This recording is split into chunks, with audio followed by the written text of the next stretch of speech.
あれは誰だ誰だ誰だあれはデビルマンデビルマン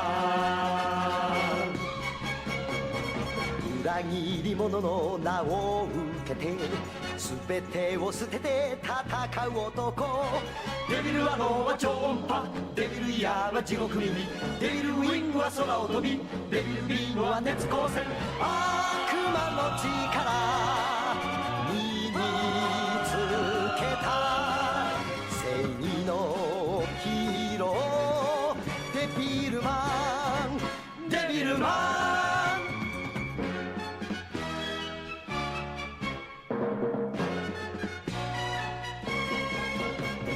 初めて知った人の愛その優しさに目覚めた男デビルチョップはパンチ力デビルキックは破壊力デビル愛なら投資力デビルカッターは岩砕く悪魔の力身につけた正義のヒーローデビルマンデビルマン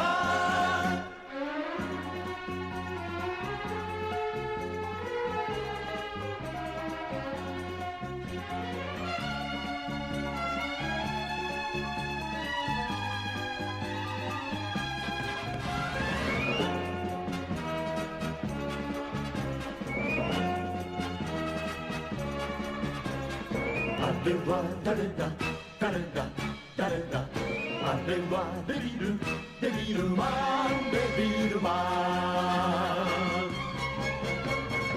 ン裏切り者の名を受けて全てを捨てて戦う男デビルアローは超音波デビルイヤーは地獄耳デビルウィングは空を飛びデビルビームは熱光線悪魔の力正義のヒーローデビルマンデビルマン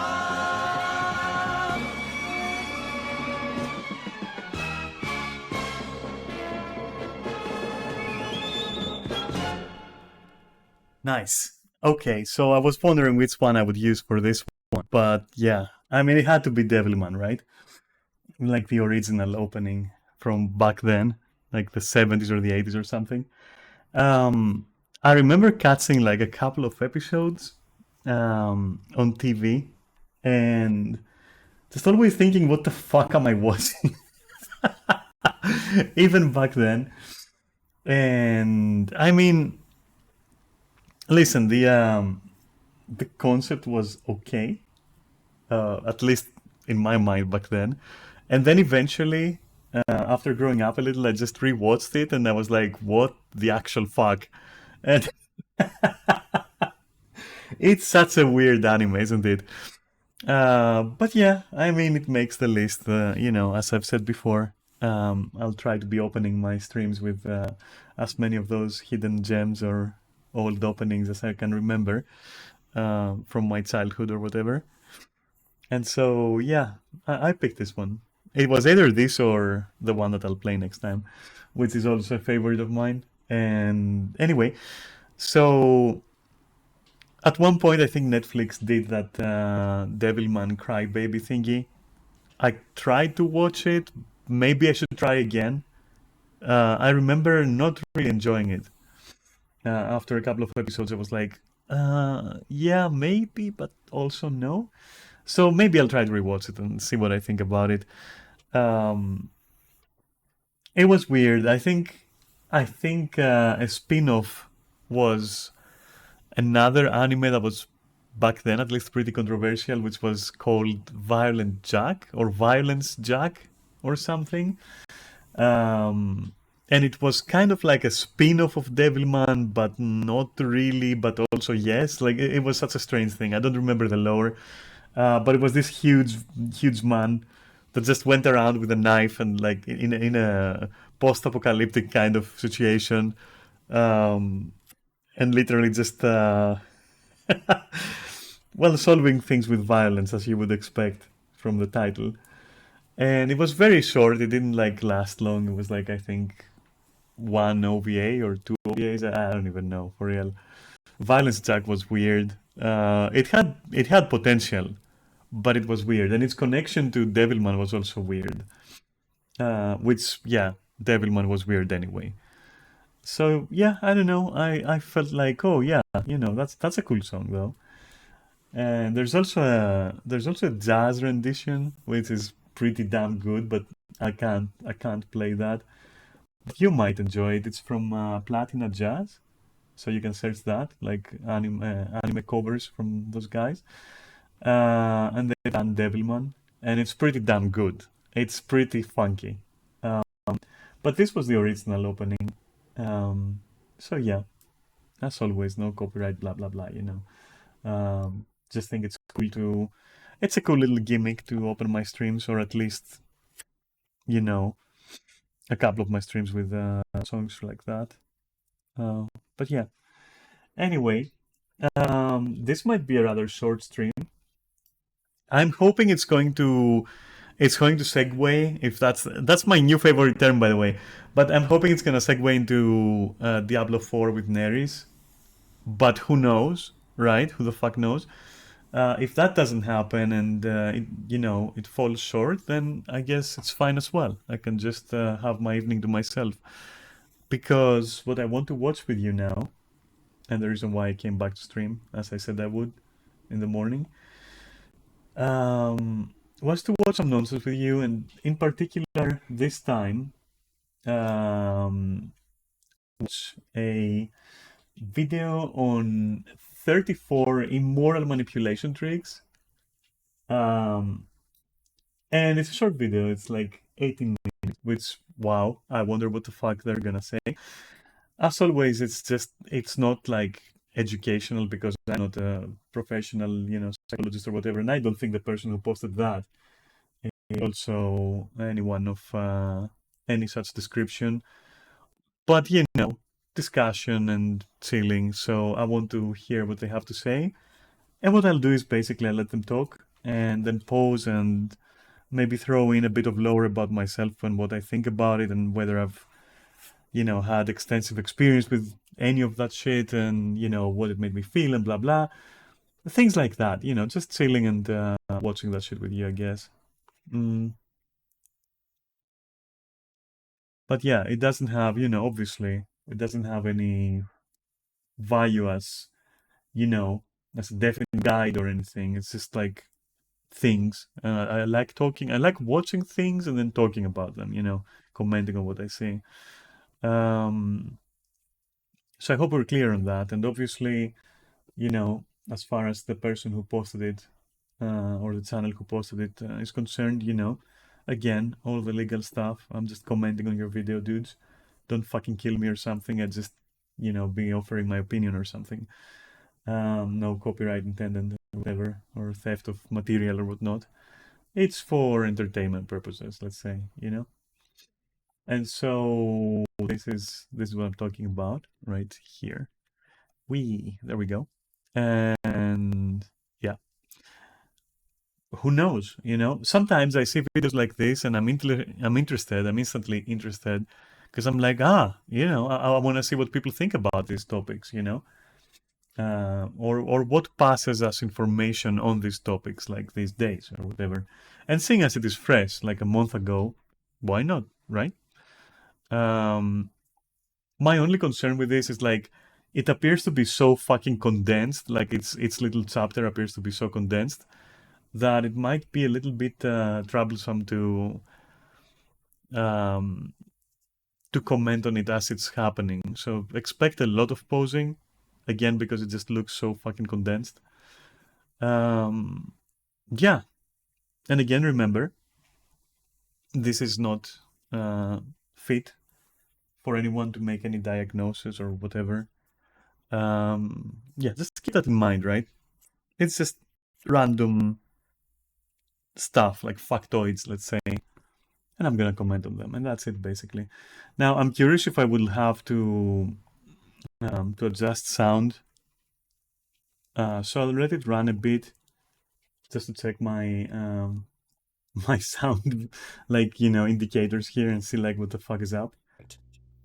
Oh, Emily is not texting back. That's loud, isn't it? Emily's not texting back, huh? We'll see about that. We'll see about Emily, buddy. Silent treatment. Oh, Emily is not texting. Now that seems more ideal. A little bit less, so maybe here.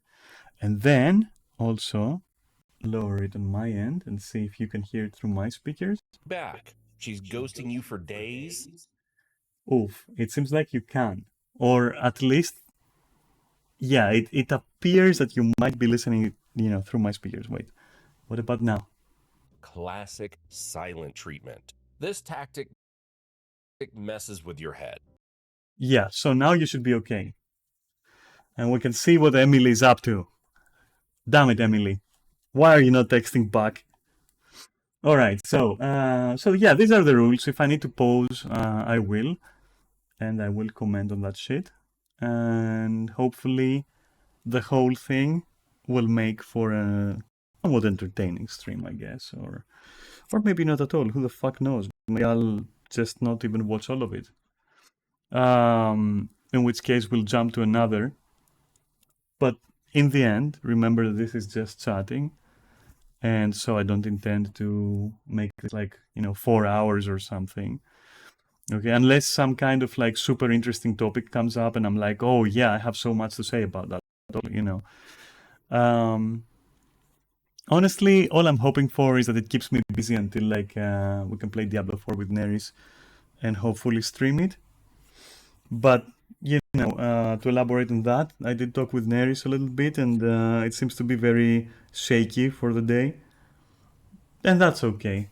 I already streamed like some Guild Wars before, so I filled my quota. Don't fucking send any tentacle monsters. I filled my quota for the day. Fucking Lethal Company over there. Right on then. And also, this thing, I might watch this if this is uninteresting or goes very fast. I might also watch this with you. Ultima Online was. I know the phrase has been tossed around like as a meme, but yeah, this game was my childhood. Well, not exactly my childhood, but it was 16 years of my life, and so I wonder. Now, Nerdslayer Studios has drawn some negative attention to themselves.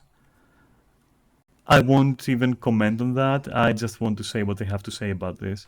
Like, I'll just focus on the piece, right? If we go there. But it's something that I definitely want to watch. I already have it here, if you can't tell. I wonder. I honestly wonder. This is going to be a trip down memory lane for sure. But that, again, is if we have time and Neris doesn't show up, and if I'm still feeling like it, and if this doesn't fucking bore me or something. And now you have the full information. What more could you want? Hi, Neris. I was just talking about you. And I was just saying that I hope that this video here keeps me busy enough until you show up and we stream Diablo 4. That was my idea. But don't rush, and I know that you're busy, and don't worry about it, okay? But when you're ready and when you're free, it would be very nice if we, if we played some Diablo 4 and I streamed it.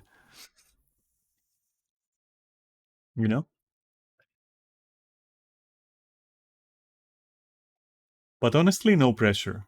No pressure. We don't have to stream everything the same day. I already streamed Guild Wars. I'm already doing this. It's fine. It's fine. It's fine. But if it happens, it will be hype, I think. Like Diablo 4 is interesting to me.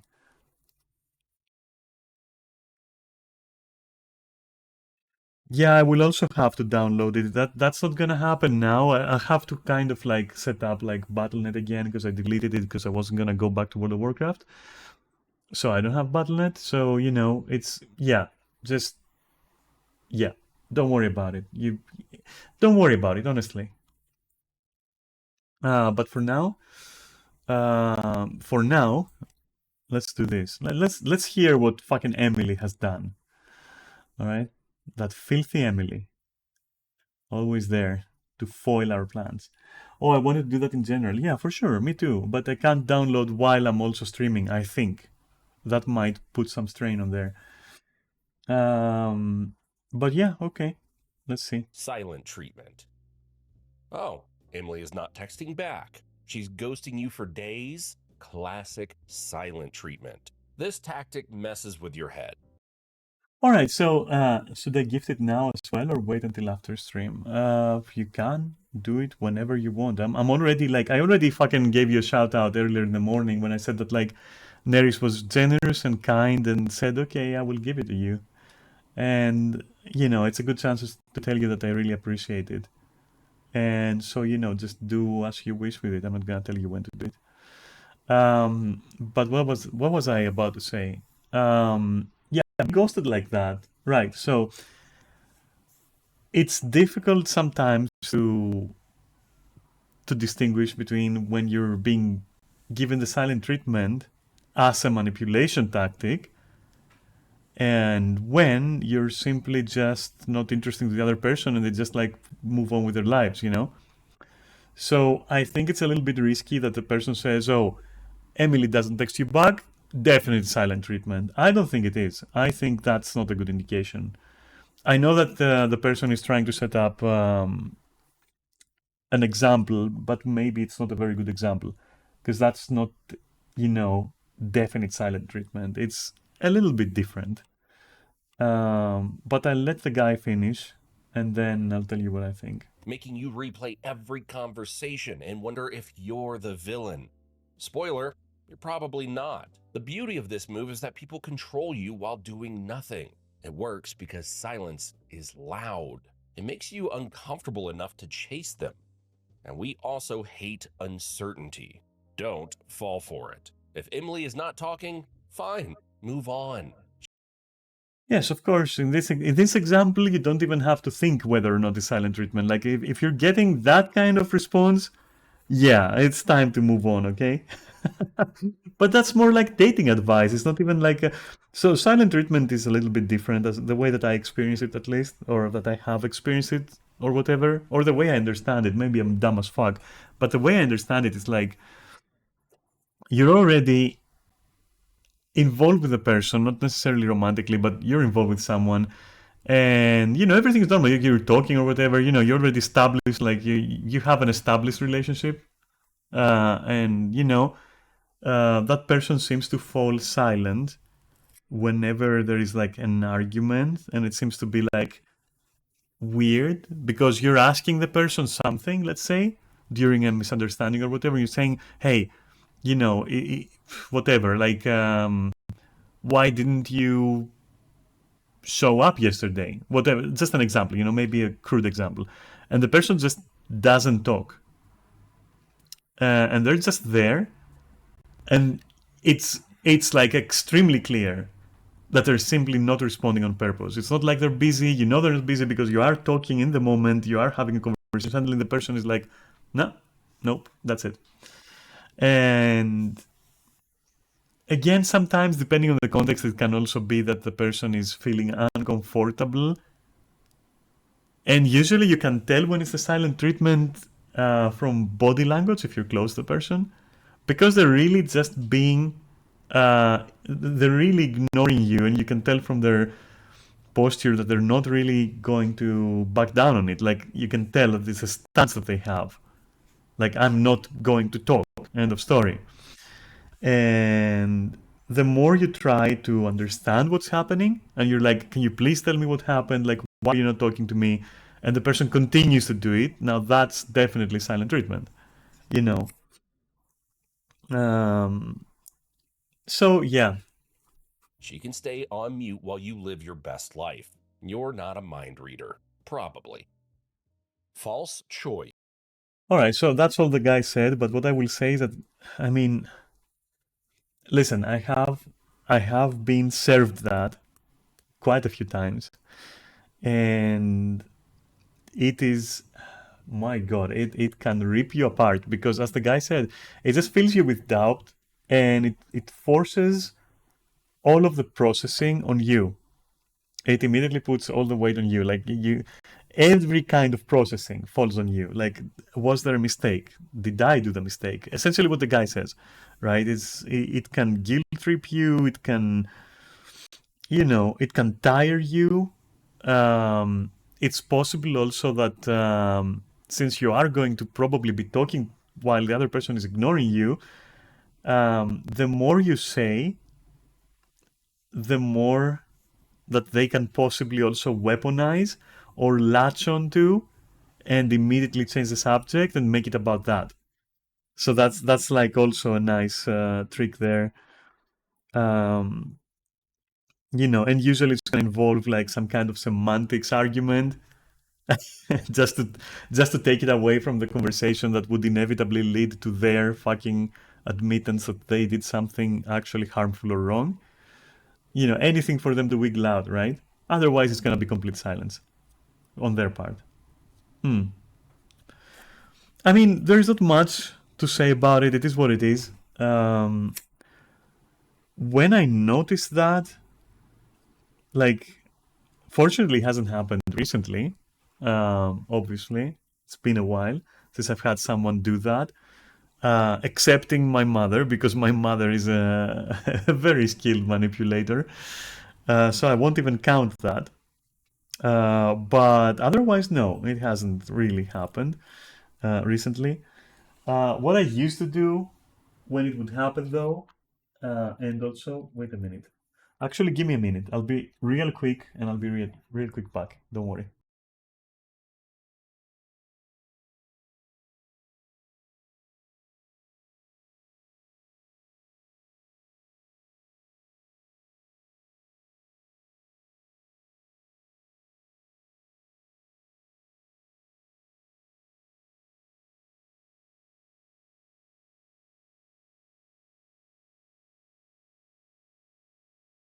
Hey, I'm back. All right, so the way that I would actually fight back, let's say, or try to dismantle it, because these tactics are just like chess. If you have an appropriate or strong response in the sense of like solid response, they usually like these tactics usually fall apart. And with that, your relationship with that person is also gonna fall apart probably. Because beating a manipulator in their own game is kind of like telling them that you're not a victim essentially, and then they lose interest, or they feel defeated and they go like and they just leave you. But yeah, what I used to do was either tell them straight up like, look, if you're not gonna talk now, I will assume automatically that everything I say is uncontested, and I will draw my own conclusions and act on them.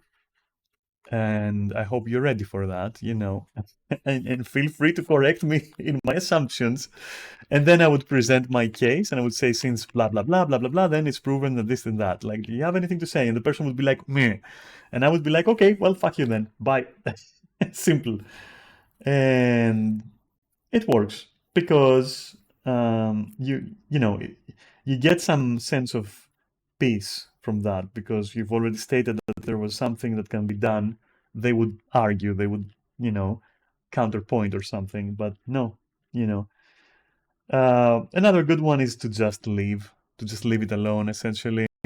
Just like the guy said here in this example, it actually works in a real silent treatment situation. You can be like, oh, you're not gonna talk? All right, well then I don't see any reason for me to stay around. See ya. And you just fuck off, and that's it.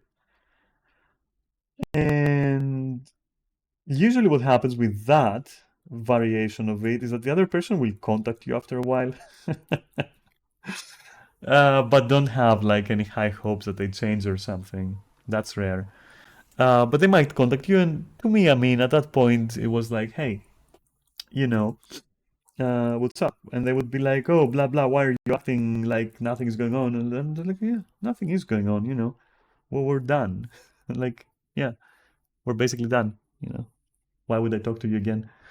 So yeah, either way, pretty safe to dodge, and pretty easy to see.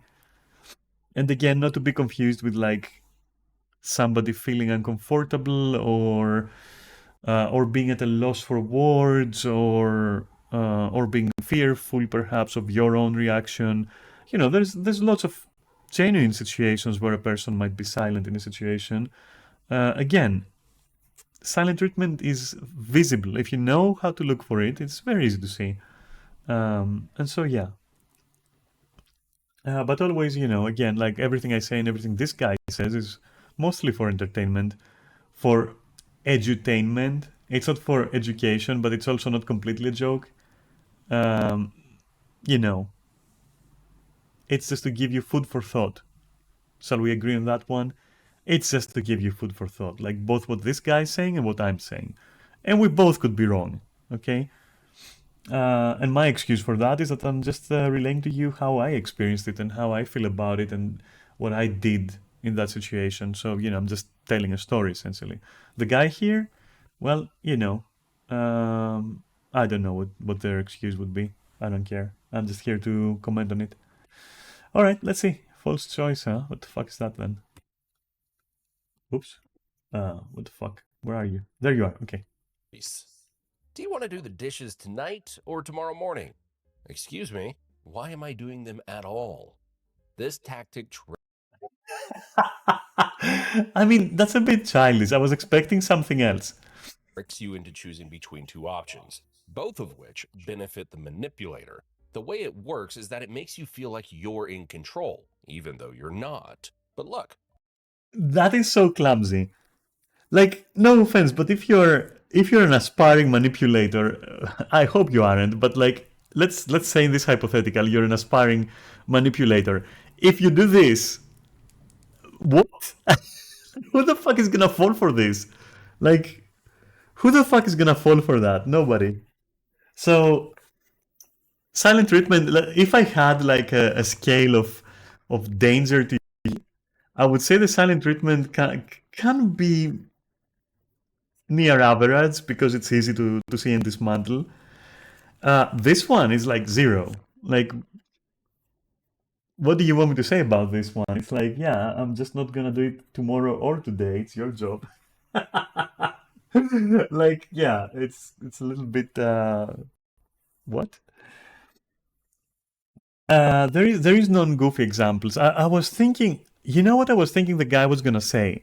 I was thinking that false choice was going to be, and it might be, like this guy might be wrong, and it might be because like what came to my head immediately was like when somebody gives me a choice while knowing that both choices will not have a good outcome, or that they will have an outcome that they want. And by making the choice, they give you the illusion that there is no third option or fourth option. Like somebody comes to you and says, all right, at this point, it's either this or that. And you go like, wait a minute, why can't it be just, the other thing instead of X or Y? Why can't it be Z? Like, and the other person goes like, no, you can't do that. And you're like, why? Why not? So I don't know. This has like zero danger. Even if it is the one that I'm talking about, it's a little bit more nuanced.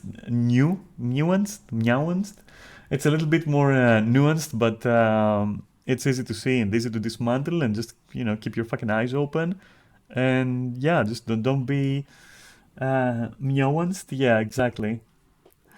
And don't be dragged into the train of thought that they're trying to put you onto, on board of. So, yeah, zero. Okay, maybe one because, no, you know what? Zero because we're talking about your average thinking adult, right? So, yeah, I would say zero. you don't have to choose. Say, neither works for me. Let's figure out a fair plan. Or just reply with, do you want to pack your bags today or tomorrow? Oh, that would be a good one to respond to someone who says that. That was brutal. All right. You want to do the dishes tonight or tomorrow? Do you want to pack today? That was Just good. keep Okay. in mind, this doesn't work well in most situations. Oh, so the person agreed with what I said, that basically it doesn't really work well.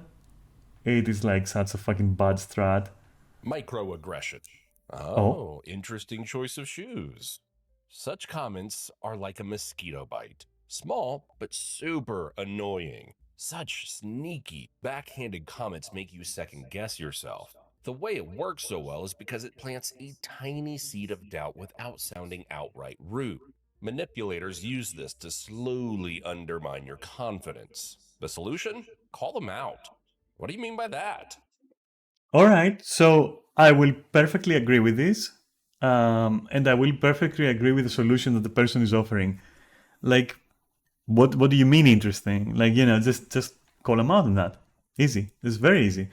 However, sometimes I also will see somebody or say something or whatever which is exactly like that.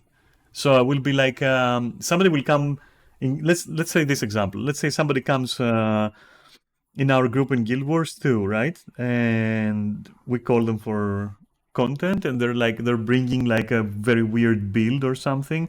Not exactly, a mistake, but maybe they're just not informed or whatever, right? And they bring like a shitty build. Um, if I notice it, I might be like, "Hey, that's an interesting choice right there." But I'm gonna make sure that I sound sarcastic, but also not in a bad way. So, you can do sarcasm innocently, as in you expect the other person to also find it a bit amusing. You're expecting the other person to also be self-aware that their choices are, some kind of home-cooked build, for example, and that they made it in their own basement, then that's kind of junk. And they know, and you just call it out in a way that will make them go like, yeah, I kind of cooked that up myself, and I'll make sure that I say it in a way that it's too obviously sarcasm and not hidden sarcasm. And if they contest it, then I can say, well, it's just because, I don't know if you know, but for example, this skill or that skill, they don't really mix well. And, unfortunately, they don't really go well with high content, high end content, things like that. So that is not to be confused with microaggression. It's more like a humorous way of dealing with something.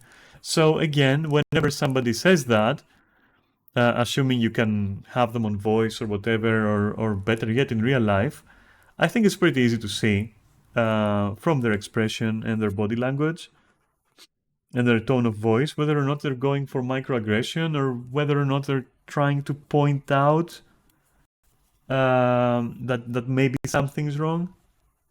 Like, I mean, if I see somebody in the street and, their cock is hanging out there, I will be like, well, that's interesting, dude. Like, what the fuck kind of situation led you to this? That's pretty interesting over there. Um, and obviously, I mean that, like, what the fuck is going on, bro? You know. So, yeah, not to be confused with that. Watch them get caught in their own trap. Guilt trap. Oh, I guess I'll just do everything myself, even though I'm totally exhausted. This tactic is emotional blackmail at its finest. Manipulators know guilt makes others uncomfortable, so they use it to get you to do things. Ultimately, this is commonly used by family members. Yeah, I'll say so. But again, that one. Okay, so depending on how well you do with guilt, this might be actually quite fucking devastating, especially if it happens over time, like a little bit at the start, and then it just kind of like evolves into it being a daily basis, and like the person just employing it as a daily tactic to get you to do things. At that point, you are really deep. But it's not that easy for a thinking adult to just go for that. Like, usually, when someone is gonna be like, oh, well, I guess I have to do it myself, I'll be like, well, why don't you ask somebody else to do it? It's like, what's the problem, And if they go like, oh, because when I ask and that, I'm like, oh, you know what? It's not that bad. Like, you can just approach the person and tell them. And then, if the person I'm telling that to is like, oh, no, we don't have to do that, and I'm like, yeah, okay, I see how it is. I see how it is. You just want to like play that game. So it's a little bit easy to catch, but depending on your tolerance with guilt tripping, it might fuck you as well. So I don't know. I'd say the score fluctuates on this one. It can fuck you really well, I guess, but it can also be completely easy to detect and be like, whatever. Like, It works so well because you don't want to seem ungrateful or rude. From personal experience, um, yeah, yeah, that can be a danger of it, all right? Because if you care too much about appearances, for example, or if you're a pleaser in general, or you want to be in someone's favor, that might actually fuck you. Yeah, okay. it's best to confront them with, are you asking for help or are you just trying to make me feel bad? You wouldn't have to go that fast the second half of this sentence. Again, like, very similar solution to mine. Mine is like just going like, why are you doing it? Is it your job? And if it's not their job, I'm like, why can't you ask the person responsible to do it? And depending what the answer to that is, then yeah, you know what you're dealing with depending on that answer. An honest person would be like, oh, I'm a little bit shy or whatever, and in cases like that, I go, oh, I'll do it for you, no problem. What's this? Bob, come and take care of what is your responsibility, and Bob is like, yeah, dude, sure, and then that takes care of that. So, and that usually is innocent. But yeah. Anyway, moving on. Loaded question. Huh? Why do you always mess things up? Whoa, hold up. That's a trap. Those questions are designed to make you look guilty no matter how you answer. They're powerful because they instantly How is that powerful? put you on the defensive. Don't take the bait. Instead of arguing, call out the question itself. I don't think that's fair. Is there a specific problem you have with me? Yeah, that's pretty. Like, why is that like? Why is that dangerous? That's. Huh? Now they have to think about specific instances you can address. Unless you really mess everything up all the time, you'll not only dodge this trap, but also win the situation. Try a Yeah, I don't see anything too special about that one. Um, it it has been leveled against me. Like, oh, you always do that. Oh, you always do that. And immediately my response has always been like, always? Can you name a time? Can you fucking remember a single time that happened before we proceed like with what your fucking complaint is? And usually the person stumbles in that point, and you're like, no, no, no, we'll talk about the now, but why did you have to use the word always though? So yeah, it's basically saying that's not fair, and I don't know, that's easy to dodge. triangulation trap. Jessica told me you were being difficult. Oh, but when it's combined with gaslighting, and the other person starts to gaslight you and go like, oh, don't you remember that one time? Don't you like? And it goes to like, you said, he said, she said. That can be extremely complicated. And usually my response to that, because honestly, like 99% it's going to be followed by that. And in that situation, you're like, oh, you know what? If you can bring me proof of that, I'll take responsibility. But honestly, if I don't remember and you don't remember, can we just focus on the present in that case? Like, I'm not saying it never happened. If it did, then sorry, but can we focus on the now? Because you seem to be like tangled up in some details that are, outside of our scope of conversation, because we can't actually confirm them. It's just you saying that this happened, but I'm saying that happened. So let's just focus on the now, and that's also why you don't want to be going to someone later or a post fact. Like, if you have a problem with someone, just tell them in the moment and don't play this whole game, even if you're right. Even if you are right, and that person has fucked up multiple times, unless you have proof, do not use that. Do not go for the, oh, you always do that. Don't even try. Because immediately the other person can do what I said and say, hey, can you prove it? And you can't, because you haven't gotten proof. So, just focus on the now or have proof. and obviously demand proof if the other person tries to go for that, you know, obviously. I'm just letting you know because I care. That's interesting. Do you actually? This tactic involves dragging a third person into the mix, making the conflict messier and harder to fix. It's very sneaky and dangerous as it creates confusion and divides people. To avoid getting pulled into this drama, go straight to the source. Let's bring Jessica into this conversation and clarify. Manipulators hate. Yeah, I can see what the guy is going for. However, many times, perhaps that's why this is a little bit 50-50. There's been times when I've said to someone, hey, you know, what's up with that thing because this happened? Like, what's up with that person because they told me this? But I'm never gonna be like, oh, I'm just letting you know because I care. I never feel like the need to add that. And usually when the other person senses it, as they should, because you should, I make sure to have both proof of that and also to be open to bring the other person to it. You know, that's the honest way of going about. But if it's done in a way where, oh, somebody told me that you're this and that, and you know, I care. I mean, yeah, but that also makes it like easy to cut, you know. When their tactics are exposed. So this move usually sends them into panic mode. Bonus points if you do this with a nice smile.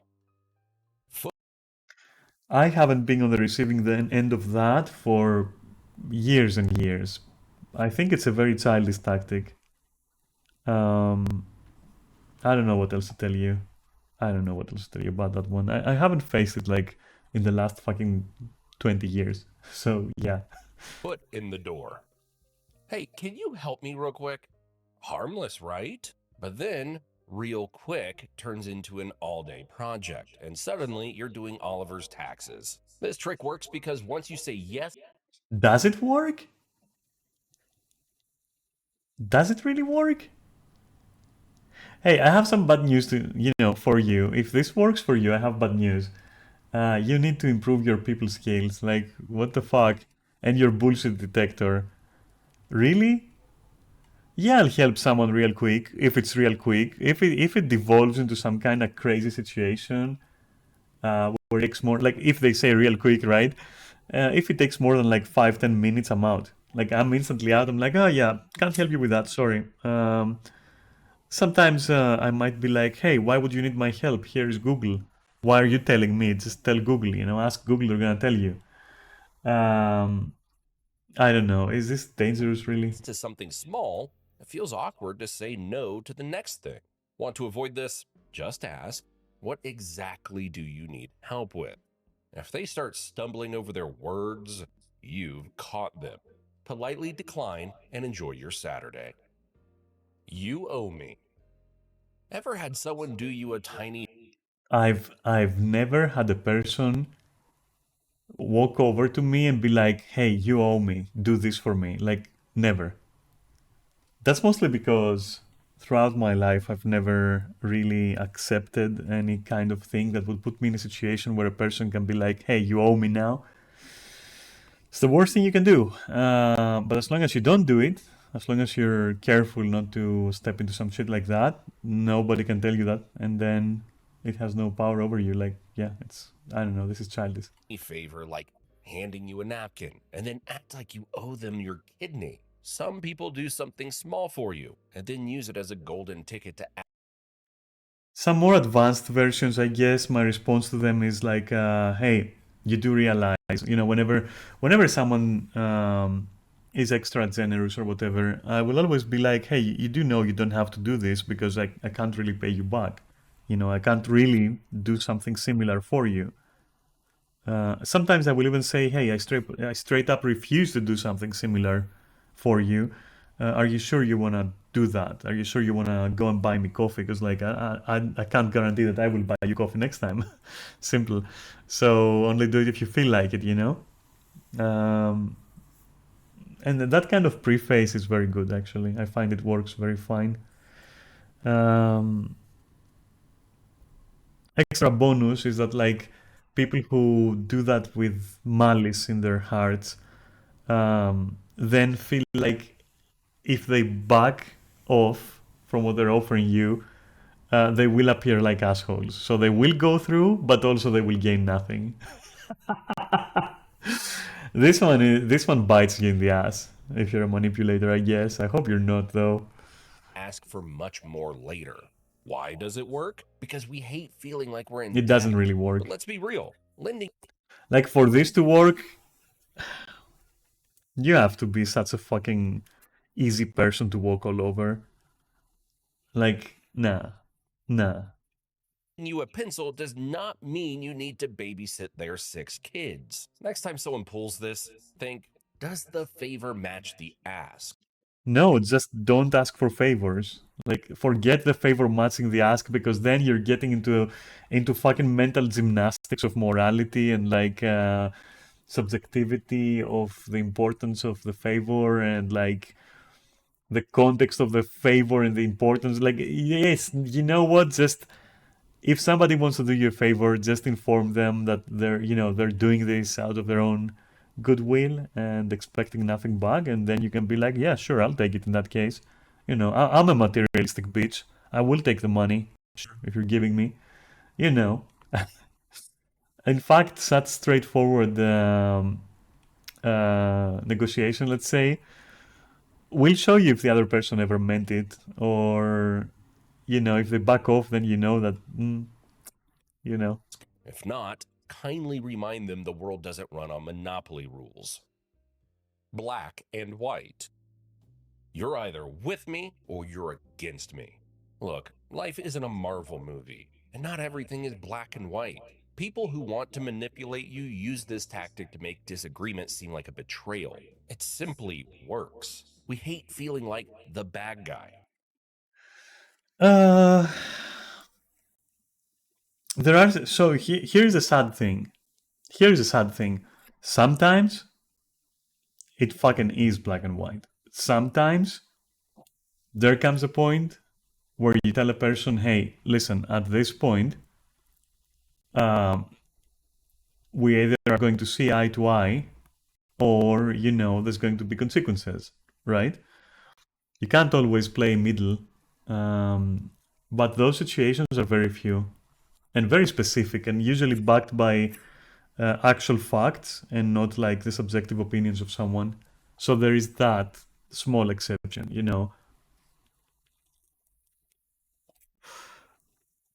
And an example I can think of is like, there is a number of people who are actively speaking against you, and both you and the person you're about to address in this example know for a fact that you're in the right. Like, you both know it without any manipulation or anything else, that you are in the right, and the people who are speaking against you are in this situation wrong. And in that case, for example, in such an example, yes, you can tell the other person, hey, where the fuck is my backup in this one? Like, I can't handle it alone. Maybe you get overwhelmed socially, maybe something else. It's fair to ask for help in that situation. And if the help is not coming or is reluctant, yes, you are within your right in that one context, in similar context, to go like, hey, I'm right. Are you not gonna like take a stand with me here? Like, I have like these people fucking trash talking me, for example. Shouldn't you speak up? Like, I was expecting you to speak up. Where is that? If we both agree that I was right, then where is it? So in that situation, yeah, you can feel angry. You have a right to feel angry at the person, and you have a right to voice that and say, hey, you left me hanging there. Like, what the fuck is going on, dude? And yeah, that's one of the very few exceptions where, yeah, things can be black and white, because objectively, you're being literally bullied out of your position of being right, just by virtue of being overwhelmed, for example. which can also in itself be a manipulation tactic. Like, get a few people riled up against one single person. More likely to happen is that basically their voice is going to get drowned. You know? It's easy to figure. So it's good to have help in those situations and have somebody who's got your back and they know and you don't need to, ideally if they're really your friend or whatever else, they should by default speak up unless they themselves also have issues with being overwhelmed. And in that case, I guess you can be a little bit forgiving, but you would still be in the right to feel frustrated with your friend in that case. But maybe they also get overwhelmed. Maybe they also just are afraid of speaking up, or who the fuck knows, right? But yeah, in other situations though, yeah, it's more like an advanced version of the false choice thingy that the guy said earlier. It's more like an advanced version of that, where the person is telling you, hey, this is happening. Are you with me or are you against me? And like, there's no context to back that up. It's like literally just forcing a choice on you. And that can be very aggressive. And I think that's why it's also easy to catch. Because if you look at if you just stop for a moment and, look at things from a farther perspective, you can usually catch it. When you find yourself in such a situation, reject the extremes. Say, I think it's more complicated than that. You don't even have to say it's more complicated than that. You can, if you honestly believe that there is another solution, you can simply just say that. You can simply just say, that's why I said it's more like an advanced version of the other one. You can simply say, hey, why does it have to be X or Y? Can't it be Z? Like, just chill for a moment and think, Shifts the conversation from their dramatic all or nothing world back into reality. Plus, it drives them nuts. Victim card. This person seems to be, like the narrator, seems to be very focused on the value of, reflecting damage back to the manipulator. I would say you don't need to go that far. Even though, yeah, I also laugh at it and I also say, yeah, it's fun, it's gonna demolish them, yeah, whatever. But, starting witch hunts just because you think someone is a manipulator can be dangerous. Consider that before you consider retaliating against someone you think is trying to manipulate you. So, you just make sure. And even then, just it's better to bring them to face their tactics, as in, why are you being like this? I don't understand, like, since we can do something else. And let them think about it a little bit. And if they don't, then they're hopeless. And in that case, why are you still hanging out? Nothing ever goes right for me. I wish life would treat me the way it treats you.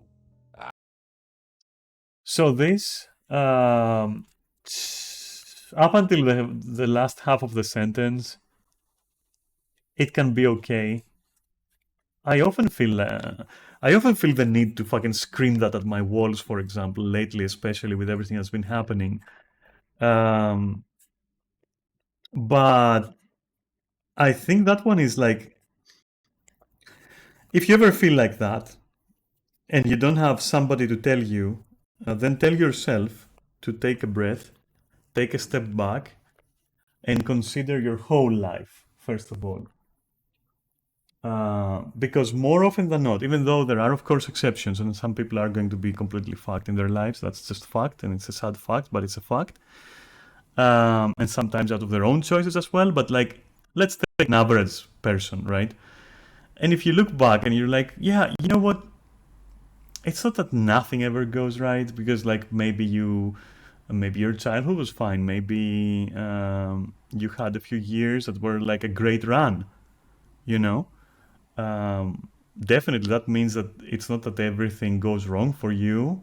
It's just that in the moment you're feeling overwhelmed, and that's understandable.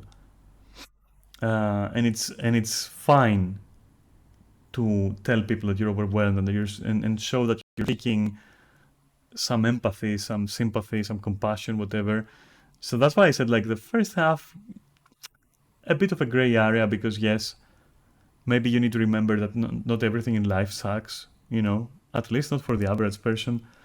Everyone has a good run, a bad run. It's a mixed bag, you know. Sometimes things go your way, sometimes they don't.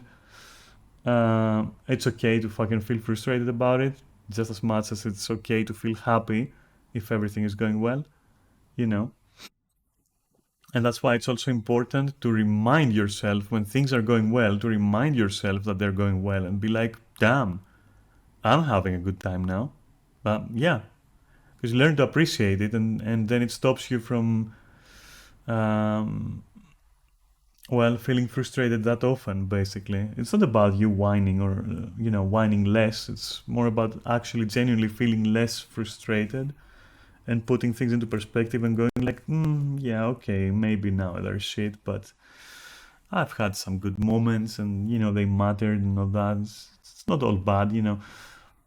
So that can be dismantled like that. It's okay, you know. And of course, you know, if there is a friend there or somebody else, they can hear you out and maybe they can also tell you that, hey, but didn't you go on a journey like 3 years ago? Like, didn't you travel all of Europe and had like the time of your life, for example? It was worth it. You know, some people don't even get to do that.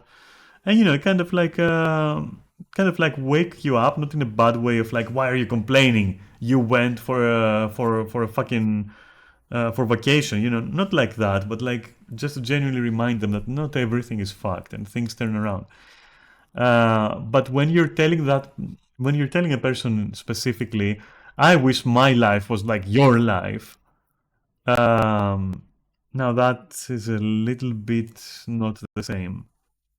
Anyway, let's see. The victim card. People put themselves in a constant state of poor me, which taps into your empathy, making you feel like you just have to help. Yeah, that's basically guilt tripping you for your own success, like walking up to someone and telling them, oh, you know, I wish I had your success, and like, run. Fucking run. If somebody does that, run. If somebody can't be happy for you being happy, but they're sad when you're happy, run, honestly.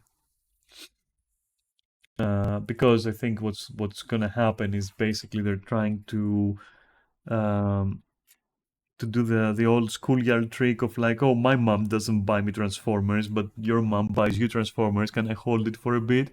Can I borrow it? And you know, you've been there. You know where it leads. Don't do it when you're a grown up, okay? Don't fall for it. What else can I tell you? It's kind of easy. Like, and honestly, has it ever hit me? No, not really. I once had this situation where, but that's a bit different. I used to own a lot of consoles, right? A lot of consoles, of games for those consoles, and there was a time where I had like two friends. And that was like when I was very young, actually. I had two friends whose families were more unfortunate, I guess. I don't want to say anything, but like they weren't in a position to be having like 50 consoles and 200 games for each fucking consoles or whatever. And so they found it justifiable because of that to actually be stealing my fucking games, my game cartridges behind my back. And when I confronted them, I was like, why did you do that? And they were like, well, you didn't even notice for so long, like you don't need them. Like my mom doesn't buy me like game cartridges that often. And I'm like, I could have like lent it to you if you asked, like, you know, mi casa es su casa. You don't have to fucking steal. And yeah, that's the closest. And like honestly, the only thing like that I remember, I think, because again, it's like it's a little bit of an extreme situation that someone would do that, I guess,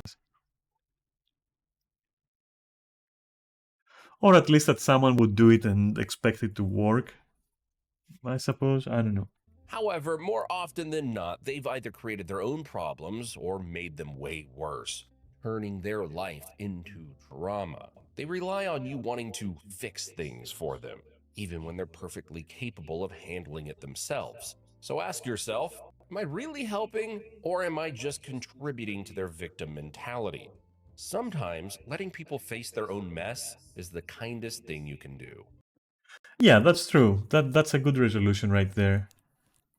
That's a good resolution. You're like, yay, why don't you? As I said, like, you know, if you're like this, then your friend, the most ideal reaction would be, hey, take a closer look at your life and your choices. Maybe the place you are now is not that bad, or maybe it's just a phase, or maybe you caused it by some choice. You know, just gently. Information overload. Let me explain, but first, here's the backstory from 1987. Looks innocent? Well, the goal here is to drown you in details so you lose sight of the main issue. It's like trying to find So, okay, 50-50 on this one. I like having information, I like having context, and I like the backstory. It's it's a subtle thing to do, but and it might make you appear stupid, but you don't care about that. You shouldn't care about appearing stupid, honestly. But what I do to make sure that I'm on track and to make sure that the person is also on track and that they're not like making it up or whatever, and also to put it into perspective, right? Is I when somebody info dumps me because I asked, for example, because I do want that, um, I do make sure to every so often in that discussion be like, all right, so let me see, let me pause for a moment because I'm fucking dumb. Sometimes I say that like I'm stupid, so just let me fucking reiterate here. And I do exactly that. I reiterate and I'm saying like, oh, so basically, you know, and I give them a synopsis of what they said, right? A very short one. I'm like, so basically what you're saying is because of what happened then, which was this and that, now there is this problem. And if the person goes like, yeah, then I say, all right, please continue, you know, because then I have the context, I have the information. But if the person starts fumbling this heavily, I will question it. I will definitely question it before I let them continue. But otherwise, I do like having a lot of information. I do like having the backstory. So this is a little bit of a 50-50. I don't know. Not everyone who does that, you know, even if you don't ask them, is out to manipulate you. a needle in a haystack, and they're the ones throwing more hay on top. It's really sneaky, as it's difficult Yeah, if every time you ask something like that or you make a synopsis that you are certain at this point is correct, and the other person is like, no, no, let me, you know, add this and that, and they start like sprinkling it with more and more and more and more and more, and at that point you're like, yeah. It's usually at that point when I'm like, okay, well, can you like support these claims in any way? You know, I'll start questioning if that happens. I'll definitely start questioning. to spot and very powerful. The confusion eventually makes you give up and just agree. The fix? Politely cut them off. Can we skip to the important part? Yeah, it's similar to what I said, but less gentle. Um, I would never say skip to the important part. I don't think so. If I'm frustrated with the amount of information I'm receiving, I might say something like, hey, I get it. Do you mind if we go directly to the matter at hand? Like, I get what happened, this and that, and I usually will try to show them that I understood what happened. I got the context by again giving them a small synopsis and being like, "Hey, I get it. This and that happened. Now, it's this day. What the fuck happened today then?" You know. But I'll be gentle with that. If they keep delaying it, just say you don't have time for this and leave. Playing dumb. I never would say I don't have time for this. I would say, hey, when you have a clearer image of what happened, feel free to explain to me and I'll hear you out. But until then, this conversation is a little bit pointless because you're obviously not remembering things correct or because you're lacking some important information that you haven't given me. I'll hear you out when you have it, you know? But for now, let's drop it. Usually that's how I would go about it. Oh, It hasn't really hit me ever. I don't think anyone has ever tried to overload me with information ever. So I'm not quite sure about the you know, the danger level of that one. Oh, I had no idea that would upset you. Yeah, yeah, sure. This sneaky This is very common. This is extremely common, and it has like a 50 billion variations. This one has like 50 billion variations, very common. Um, yeah, when somebody gets called out, they might say that when they do something that they obviously know that it's wrong. Like, there's no way. Like, if a person, there are some things that if a person tries to play dumb with, uh, it's you can only smile and be like, come on now. You can't expect me to believe that because, and when they say, usually that's how I react. When they say, yeah, yay, it's manipulators, yes. Hi, Sai. And whenever someone has said, no, I honestly didn't know, I honestly had no idea, I'm like, well, in that case, I have to tell you to never engage in that kind of activity again or dialogue until you get some fucking, experience with life. And that usually shuts them up with playing dumb, but it does not exempt them from the consequences, obviously.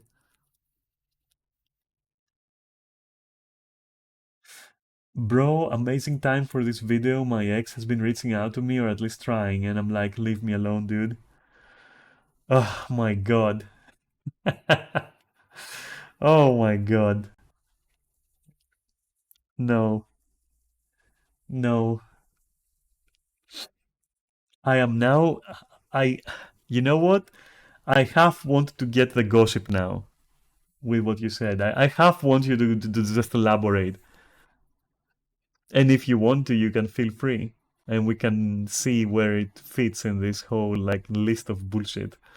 But so far, I'm pretty disappointed with this list, simply because half of the things they've mentioned are either impossible to fall for, assuming that we're talking about, thinking adults, or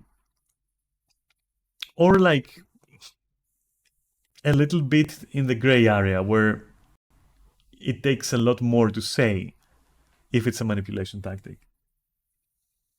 I got 3 manipulator X's. I'll pick the one you just talked about. The other ones I have no context.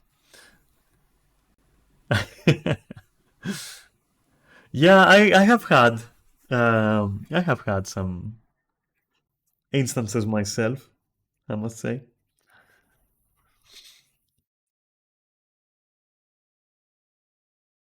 I think the most ridiculous one I've had while you're typing, I must have mentioned it before, was my whole experience with like that really short individual, that really short girl who was literally trying to get in my pants in the most sleazy way possible. I'm not gonna go into details, even though it's a very funny story from start to end. It's actually a very funny story, to me at least. And I also used her as an example one day, recently, of a person who would have been violating my personal space, literally, and my emotions, like abusing me, if they could physically impose themselves, and that was dangerous. But as it were, I turned it around on them and just like gained the blowjob and also put them in their place. Because, and this is the point where I was getting at, because the next day, having slept at my place, they presented me with a, believe it or not, with a false choice thingy that the guy said here, where they were like, okay, we both know, which is also a fallacy, by the way, we both know that you basically abused me. And I'm like, what? And then she was like, well, we have like solutions now. Either I tell everyone or, and I'm like, you know what? Stop right there. What we both know is that you're a bullshitter right now. And you better walk, girl. Like, you better walk down that road. I'm gonna walk like the opposite direction and we're never gonna talk to each other, okay? And that threw her off so bad that she literally just walked the other direction without a word. And, well, yeah. We never fucking held the message. How can I even allow this message? I can read it. left his ass in October. He was trying to gaslight me that I spoken to him about me apparently being able to drive, which I don't. About us talking about specific Phasmophobia knockoff. All right. And then he would lie about being still at work or going to sleep when I clearly saw him gaming. Well, yeah, the ass word. I should revisit my list of words aloud. But I'm gonna do it like another time, not now. Yeah, well, the important part there is what you said at the end. Like that fucking infuriates me. Whenever I catch someone saying, "Oh, I'm gonna go," like I think we've talked about it as well. Um, like I'm gonna go to sleep, and then you're like, okay, yeah, whatever, sleep well, honey. And then you notice they're like just gaming with their bodies, and you're like, why would you say one thing and do the other? Damn. I hate that. I hate that.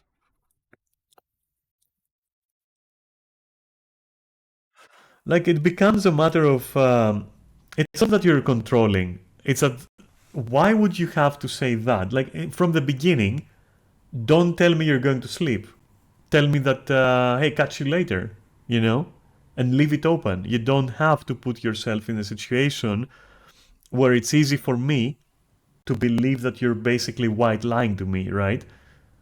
Uh, it that's how I resolve this usually. I just tell them it it's not even about what happened this time. It's more about why would you tell me one and do the other when you can just cover it with catch you later, for example. Yeah. I mean, I usually don't even require that. I don't even require the full sentence of what the person is going to do, though it is valid to feel like you want it to build trust, especially in the beginning with someone. But in general, I do require the other person to not be specific, because if you're gonna be specific with me, I'm going to hold you responsible if you then prove yourself wrong and I catch it, you know. So yeah, that's a very bullshit thing. I don't know. Just don't put yourself in a specific situation, I guess. It's so easy. It's so fucking easy to do. I don't understand why people don't do that.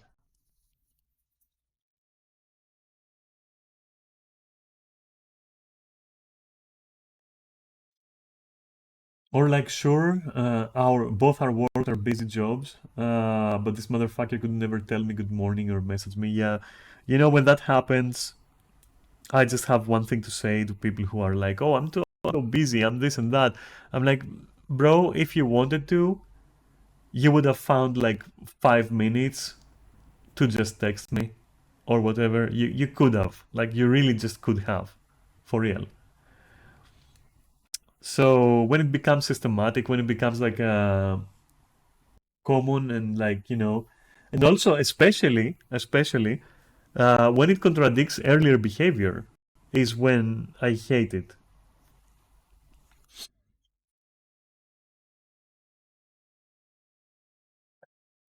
When I pointed it out, he said he would make effort, but he never did.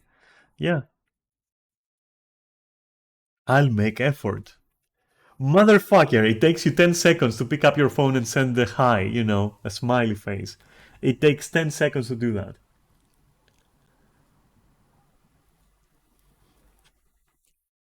Anyway, wait, that's not the right screen. This is the right screen. Trick lets someone dodge responsibility while making you feel unreasonable. It works because it sounds No, it doesn't work. No, it doesn't work. Not against a thinking adult. It does not work. innocent, even though it's anything It's used very often, but no, it does not work. but. The best move you can make? Call it out gently. I think you knew that wasn't cool. Watch their face freeze like Windows 95. Don't even say that you think. I think you knew. Like, come on, are you gonna make it personal? Just say, listen. Again, like what I said earlier, if you're really that fucking dumb, we have like more serious problems to talk about than what happened now. We have to talk about you and me, because I'm not gonna be with a person so dumb that they really, even if they're telling the truth, that they will really just violate my feelings over and over, just out of fucking stupidity. Like, why would I want to be with a dumb person? Like, for real, why would, like, this is just giving you ammunition to tell them, all right, well, we're done. Whether they're a friend or whatever else, it's like, okay, we're done. You know, you clearly just don't have the mental capacity to handle a relationship in that case. Like, what the fuck? And I'm not looking to get hurt, not even by accident. So yeah, good luck with that. Reroll with higher intelligence. 5. Hot potato. Hot Can you potato? handle this? I'm so busy. And just like that, Peter's mess becomes your emergency. Nah, this will never work for the same reasons. Like, this will never work for the reasons. I think he's like kind of duplicating his list a little bit here, because he mentioned it before, like this, somebody like piling up their responsibilities on you. Like, we've already been through this. I have nothing to say. This should never work. This, if this works on you, my God, you know, how would it work? No, this will never work. This will never fucking work. There's no way.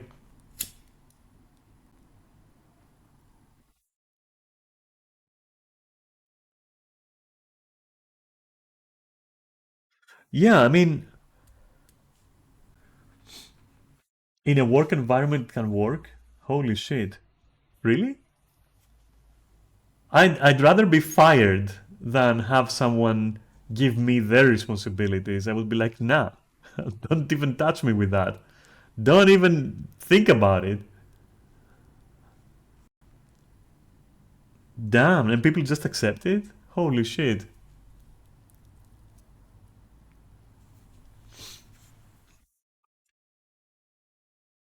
I would never fucking accept that. Not even once.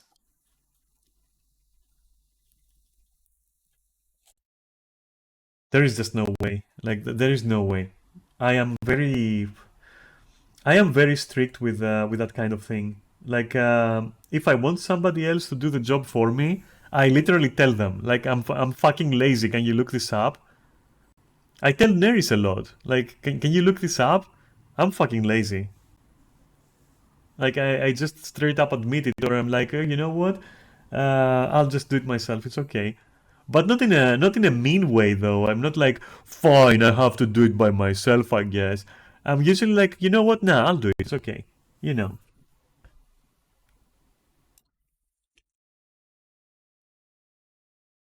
It gave me a pop quiz because you wanted to say the F word. Yeah, get pop quizzed. Suffer.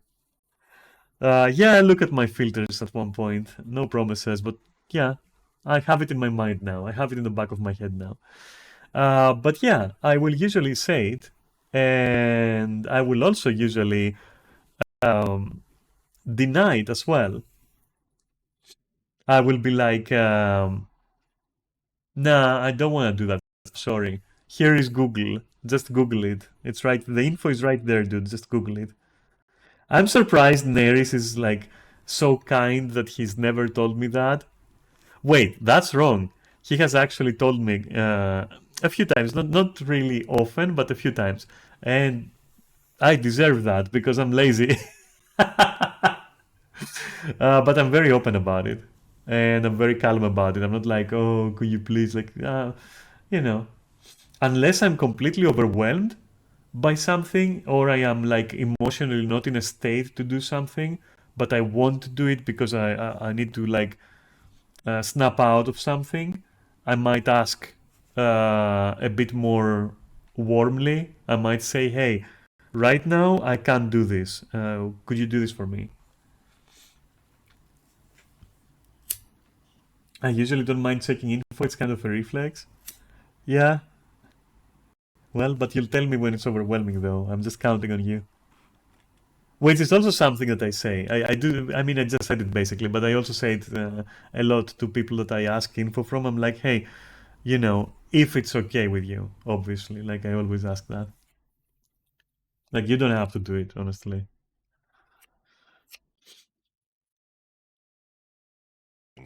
Peter just wanted to dump his problem on you, and he knew you're too nice. Also, I don't know if that gave it away, as if like it wasn't enough that I've said so many times. But like, I haven't really worked in my life. There's been a couple of jobs that I've had, but I haven't really worked. So that surprised me when you said that like it happens at work and shit like that. I was like, whoa, really? It genuinely surprised me. I would not expect that to work. Holy shit. No, just say no. Just say no. I don't know why you wouldn't deny it. I don't know why you would accept it. That's what kind of like bugs me. Like, why would you accept it? More of a work manipulation. Yeah, yeah. Seems like. I have no other like advice, quote unquote, or opinion other than don't fucking accept it. Don't take that shit. Nah. Nice to say no. The fix? Toss that hot potato right back. I'd love to help Pete, but I'm busy too.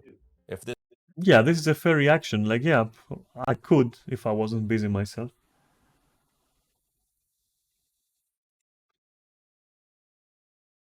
Sometimes it doesn't show itself as manipulation. I think that goes into the spectrum of, are they also at the same time trying to guilt trip you? Are they also at the same time trying to sweet talk you into it, for example, or appeal to your emotions or something? Like, it might be mixed with something else in there. Because let's not forget, all these tactics, they don't mutually exclude each other, you know? And they are also not mutually exclusive with other techniques that are not necessarily manipulations, but can enhance the effects of something. conversation runs over email, don't forget to add kind regards. False humility. With regards. Oh, I'm not that great. I just got lucky. Yeah, now you want me to say that you actually are that great. This is how many people fish for compliments. They downplay their success just so you'll praise them. All right. To be fair, don't hate me. Don't hate me for saying that. I don't really mind this. Like, I don't mind complimenting someone. I usually see it. I can usually see it coming. And it makes me smile. I'm like, ah, damn. That's kind of cute. Like, the person just wants to hear something cool. So, yeah, I don't really mind that one. I just keep it on that level, though. How often and how it's done. Yeah, of course. Of course. Definitely. I would say more how it's done than how often. Though it will probably get tiring, you know? Yeah, kind of person. Yeah, of course. Of course. It's not like this one is not that bad. No, you're amazing. This one isn't as dangerous. It's more of a red Wow. He even said so. flag. Save your energy for people who celebrate their wins without needing an audience. I mean, do both, I guess. Again, depending on the person, as I said. Token gesture. I said sorry. What more do you want? Token gestures are small efforts people use to make you feel Yeah, this is more insidious. This is more insidious. I will say here. But also easy to counter. Like I said, sorry, what more do you want? Usually my reaction to this one, because I've had it enough. Yeah, especially if it's like, what more do you want? Like, you know, that kind of like, what more would you want? You know, that kind of thing. That tone, you know. If it's that tone, usually my reaction is like, you can go fuck yourself. That's what I want. But if it's just like, look, I already apologized. I don't know what else I'm supposed to do. Usually, what I'll do is, depending on how hurt I am by what they did, I will usually say, hey, you know what? It's fine. I'll handle it. just make sure that it doesn't happen again, you know? Just don't fucking let it happen again, okay? Because it fucking hurt me. Now, if it happens again, well, after a second, third time, you're fucking done. You're fucking done. Like, my faith in you is going to be permanently broken. And at that point, I will make sure that you're never in a position that will ever require you to say sorry. Meaning, I will probably talk to you very formally and as little as I can. So that you never have to apologize again about anything. Because nothing will be happening. That's my reaction to it. It works. It works really well. But if it's something fixable, then the answer to what more do you want is like, oh, well, since you ask, you could go and do that, and that would show me that you're sorry. You know, if you care, you can do that. And yeah, that's like the only variation that I can think of. If it's something that actually can be fixed, then the answer is fix it. That's what more I want. I want you to fix it. Yeah, you're sorry, but you know what? You can also fix it. Then you can tell me you're sorry. Simple. But it can be insidious though, and I can see this working. I can see this working. Sometimes seeing people frustrated or playing at being frustrated, and especially when you are in a perceivable position of power where they're frustrated because they have to apologize, it can get to you. It can be like, okay, you know, whereas you know that this motherfucker, if you did that to him or her, if you did that to them, you would not see the next morning. You would be fucking dead in a ditch or something. Like they would fucking pile on you and they would fucking destroy you. So yeah. Yeah, this one can be insidious, honestly. Okay, it can work for sure. Guilty for expecting more. It's like handing someone a paper umbrella in a hurricane and calling it a rescue. Again, this just gives the illusion of effort. It's much better to expect actions from people, not just words. Yeah, there we go. As I said, like if it's fixable, fix it. A real apology. Or if it's not fixable anymore, then make sure it never happens again. And you got 3 chances, bastard. Apology comes with change. If they're just sprinkling glitter on a mess, it's still a mess. Authority fallacy. Trust me, I know what I'm talking about. I'm an expert. Says who? Literally says who, because I've never had this. Wait, no, I've actually had people do that. Oh my god.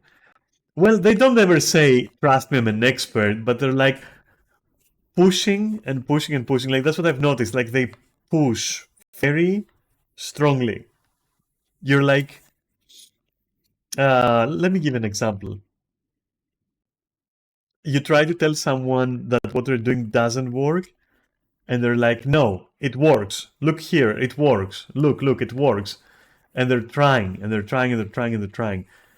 And it's worse when it actually works, but not for the reasons they're trying to explain. Because then you have to tell them, listen, this happened simply because blah, blah. And they're like, no, you're just doing it wrong. Like, just trust me, look, I did it and it works, so what you're saying is wrong. And you're like, no, it worked because A and B, not because C, which is what you think. And the guy like, no, I know. Like, it is so annoying. But I don't know if that, like, I don't know if that's like the same thing though. You know? I don't know if it's the same thing. But if it's not the same thing, and it's literally somebody telling you should trust me because I'm an engineer, I mean, it's a whole meme, right? Like, trust me, I'm an engineer. Nobody's gonna fucking trust you. Are you fucking insane? I don't even see this working. Honestly, I don't even see this working. Only to, like, again, if you're a thinking adult, I don't think this will work on you. You'd have to be affected by something else. Like maybe you're holding the person on a pedestal or something, or maybe subconsciously you just want to be on the good side of that person or something. Like, but if it's another situation where you're thinking adult, right? And somebody just randomly drops that on you, you're like, What? What kind of expert? Like, what are your credentials? Like, what the fuck? Often, people demand compliance simply because they claim to be an expert. Surprisingly, this works quite well because we're taught to respect Does? authority, even when it's self appointed. If you're unsure, Oh yeah, listen, listen. This commanding authority and then using that to kind of like negate people's motivation to question your authority, to question your confidence, that can work. That can actually work. So perhaps not in the childish example that this guy gave, but in a more intricate manner, which has a lot to do with social engineering and being knowledgeable in, like, you know, um, psychology and emotions and all that. And also, to pull this off, you would have had to study your own body language. You would have to employ some other means, such as perhaps how you dress, how you present yourself, your vocabulary, and other things. At which point you're literally social engineering, you know? So maybe his example was bad, but this can definitely throw people off. Like literally just fucking cuck them when it comes to questioning you. ask questions. What makes you an expert? Or can you explain it a bit more? Yeah, you can dismantle it. It's just a matter. This one is just a matter of snapping out of it and just remembering that, like, Pixar, it didn't happen, bitch. Okay, Pixar, it didn't fucking happen. Like, prove it. You know, like, I'd love to believe you. I'd love to believe you. Not that I doubt you, but like, do you have any proof? You know, but you have to snap yourself out of it because some people, again, as I said, like, if people like actually have a talent for this, if they have a talent for social engineering, um, yeah, they might catch you with it. Like literally, you're gonna be like, yeah, this person knows what they're talking about. Look at them, blah blah blah. Um, you know who, you know where you can see this often on all those like YouTube fucking celebrities and talking heads. Let's just name, for example, one, right? Andrew Tate, for example, is somebody who has convinced a lot of people that he's an expert on many matters that revolve around masculinity, right? So I don't think I need to say more about this. Real experts love to clarify. Fake ones stumble and start making up fairy tales. The fact that you can turn on a computer does not make you an IT expert. Reluctant hero. Huh? I didn't want to get involved, but I simply had to save the day. Wow, so brave, right? Wait, what? Who even... Is the example bad? Am I just... Not at all. Once again, someone is just fishing for praise, this time by pretending to be selfless. Sometimes these heroic stories are so well prepared that they make us feel like we owe them gratitude for their sacrifice. But if someone is constantly saving the day and making sure everyone knows about it, they're probably less of a hero and more of a PR manager for themselves. Nice, more of a PR manager for themselves. That's a nice one. I'm saying that. Um, I've had people do this, actually, now that I think about it. I've had people... Oh my god, how can I give an example of this? You're at work and you have this person who is like, I didn't have to do this, but I went and corrected somebody else's stuff, for example. I didn't have to do this, but I went and did it anyway. And, my only response to this is like, why? Like, this is where this falls apart. You just ask them why. Like, was that your fucking responsibility? And the person goes like, no. And then I'm like, well, then why did you fucking do it? I mean, nobody's gonna care. And this completely dismantles it because it reminds the person that, like, that's not how things work. So as that. God, I don't know. It's difficult to find an example, but I guess this one should serve of what I have seen at least. Like somebody coming in and telling and saying, for example, "Oh, I read your book and I made some correction. Didn't have to, but here they are. I corrected your book."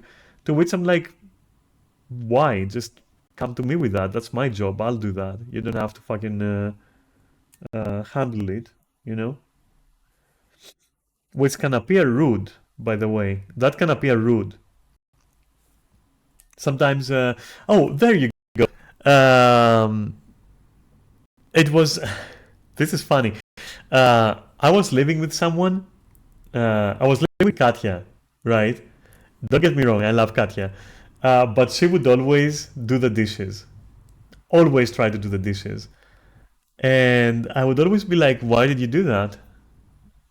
Because I have seen this happen a lot. And I'm expecting a bad outcome. So I would tell her, hey, and eventually we had this talk where I was like, hey, can you not do that unless I ask or unless I also do it a little bit? Or if you do it, then don't ask for credit because, like, I'm not gonna give it, you know? And that took care of it. And I think that's the best response, honestly. And sometimes it's not even malicious. It's just as, like, for example, in Katya's situation, but I use it as an example because it could have been if it was another person. But it can also be non-malicious where the other person just does it to feel better about themselves, to give themselves more credit, for example, or to be more on your good side, for example, for some reason. Stuff like that. It's not necessarily always bad. But playing the humble hero, yeah, it's easy to dismantle. Just like, why did you do it? You didn't have to. Simple. You can also tell because people like that, and this has nothing to do with Katya, by the way, nothing at all. I just use her as an example here. But people who do that usually do those sacrifices, quote unquote, for very small things where it's easy to do, right? It's easy to do that. And then when it's really time to do something meaningful, and now you're expecting them to do that because they've passed themselves around as like this hero, exactly, they falter. And then when you call them out on that, they will go, but I did this and that. Like, bro, I could have done that. Like, oh, but you did it and I did it. And I'm like, yeah, you shouldn't have done that either. It has nothing to do with like now where you're basically just, letting people hang over a significant choice, let's say. So I don't know. It's very common, but also not necessarily always malicious, and also easy to see, and also easy to call out and counter. Euphemism mask. It's not a lie, it's just bending the truth a little. Oh man. Oh man. Oh man. This happens a lot. This works. Uh-huh. This is sugarcoating bad behavior to make it sound better. Yeah, this I have seen so many examples of that, and some of them are absolutely absurd. I have literally heard someone tell me, "Oh, I wasn't cheating on you. We just cuddled a little. It's not cheating. Like we didn't fuck.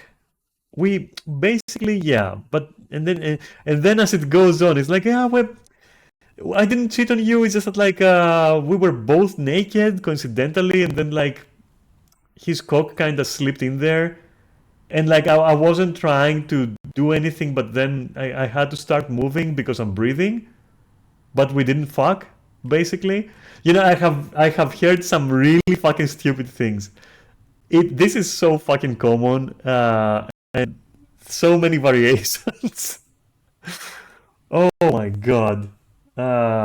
Yeah, it's one of those situations where it's like the easiest examples are like, why are you meeting with this person behind my back? Oh, yeah, you know, and why are you not telling me? And why this and why that? And then the other person like, it's not cheating. It's just I just didn't happen to tell you. We just have been doing this for a while now, and also, and you're like, bro, bro, it is cheating. Fuck you. This way, cheating becomes exploring options. Yeah, oh my God. Yeah, for sure. I have heard a lot of variations on this one. I'd say it's super common. Um, at the same time, yeah, it can also work, but it's also easy to counter. But it's so many things. This one is so many things. It's so common. My God. And lying becomes being creative with the facts. It's very toxic, as softer language makes even shady behavior seem less awful, especially when coming from people we trust. If someone uses it on you, call it out. Let's be clear, what you did was wrong. Clarity is the This is usually the introduction to the playing dumb thing. Like the next, like one of the most common continuations of this, if you call them out, is usually, oh, I really didn't know I was doing something. And you're like, get the fuck out of here. Get the fuck out of here. What the fuck? Listen, it's very common. It is malicious. Oh my God. Yeah, as soon as shit that happens, that's what I said, it's easy to counter. As soon as it happens, clap that bitch. You're out of there. Like, clap it. Like, completely, we're done. We're through. Like, my God. Yeah, no. It's very common, though. It's extremely common. Extremely common. enemy for manipulative word games. Don't let them hide behind nice words. Emotional hijack. How could you do this to me? Big emotions are hard to ignore, and now you feel pressured to calm them down. But here's the truth. Their emotional explosion isn't your responsibility. Yeah, that happened to me very recently. This happened to me very recently. Can you guess with whom? I will only say Ice Elemental. I'm gonna only say Ice Ice Baby. Song of a title. I'm not pointing fingers. No, I am pointing fingers. It's baby. Yeah, this totally happened very recently. It's very common, more common than you would think. Um, it's hard to counter if you're a caring and compassionate person. It's hard to counter. However, once you see it a couple of times, you kind of harden, right? And I don't mean your cock. It's you kind of harden against it, like after it happens a few times to you, even if you're caring. You have, and I think your subconscious knows, and so you do harden to it. Yeah. Um, you put on your I don't give a shit anymore mindset. Yeah, I put an I just do what I did in baby's case, where I said, hey, you know what? I'm sorry that you're feeling that way, but I'm not responsible, so I can't really apologize. I'm just sad that you're feeling that way, but it's nothing I did, so I don't even know what you want me to do. You know, you're gonna have to deal with that. As simple as that. I'm giving you everything that you need to relax, right? So you should. And if you can't, then it's time for therapy. So, not so easy to counter, but after you've had experience with it, it becomes easy. But it's also common. And until you have enough experience to deal with this in a similar manner, it can really fucking guilt trip you. Uh, it's also an appeal to emotion. Yeah, okay.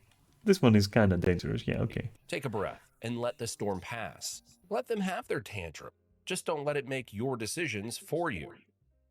Everyone's doing it. Come on, everyone's going there.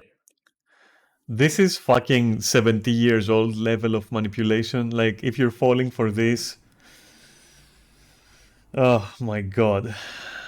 If you're falling for this, grow up. You don't want to be the weirdo at home, right?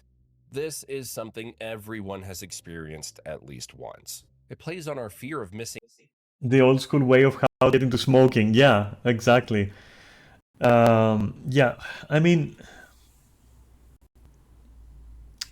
yeah, the everyone's doing it. Yeah, that's by now people should know that this is not how it works. By now, it's 2025. People should be aware that things don't work this way. Out If they are not aware, parenting has failed. and being left out.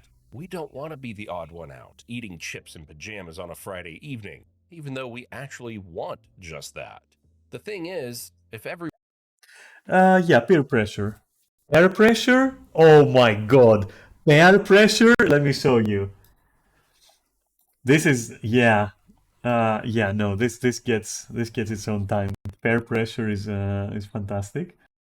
And I can only say that this is inspiring. Where is my mouse pointer, by the way? Mouse pointer, do you exist? Yes. Okay, thank you. Peer pressure is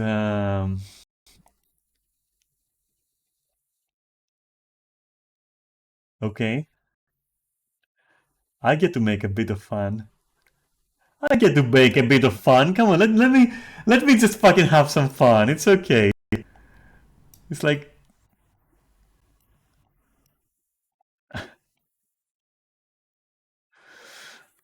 it's quite common. Come on, you're smiling a little bit right now. You're smiling at least a little bit, right? How can you not? Peer pressure? Come on. Peer pressure is amazing. This is amazing. Yeah, no, peer pressure. That's how it's called from now on, that's for sure. I'm also not making fun of you in a bad way, by the way. I just find, I've said it before, I find typos extremely amusing, honestly. And they can lead into like some good laughs if you build on it, like I did just now. The peer pressure is real.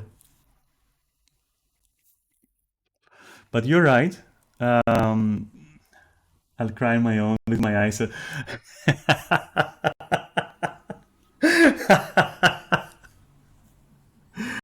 Oh my god. It's now synonymous with like this is my kryptonite. This is my ice elemental.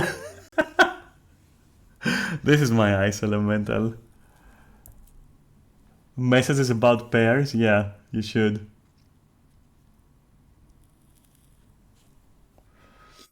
Anyway, peer pressure. Yeah, you know what? Peer pressure is fucking evil. For real. And fear of missing out is also fucking evil. Those two things can go fuck themselves. Sadly, assuming that you're not suffering from both, like assuming that you don't generally have fear of missing out, and that you generally don't mind pressure of that kind. I, for example, don't mind it. Like, you can sit there and tell me, not just on your own, you can get like a whole fucking gang of people, like 10 people, all telling me Nier Automata is fucking amazing. How can you say it's not? Motherfucker, I'll sit there and I'll go, no, I don't fucking agree, bitches. So I cannot be peer pressured like that. Or be peer pressured as in, like, oh, you know, everybody's going to the beach. We're gonna have a fucking great time over there. You should come. I'm like, not really. I have other plans. And even if the whole like bunch is going like, no, no, you should really come. You should really. I'm like, no, I just have other stuff to do. I'm sorry, I don't want to go to the beach. I'm not that kind of like. That's not my fun. You know, I'd rather go to a club. And you know, if you're going to the beach, I'll go to the club, and we'll meet later. And that's something that I had to develop. It wasn't always the case. It wasn't always the case. I just had to develop that. But to go back to what the guy is saying, assuming average adult, thinking adult, you shouldn't have a problem with like everyone is doing it. You shouldn't have a problem with this tactic. This is like just kindergarten stuff. everyone's doing it, it doesn't mean it's right or fun.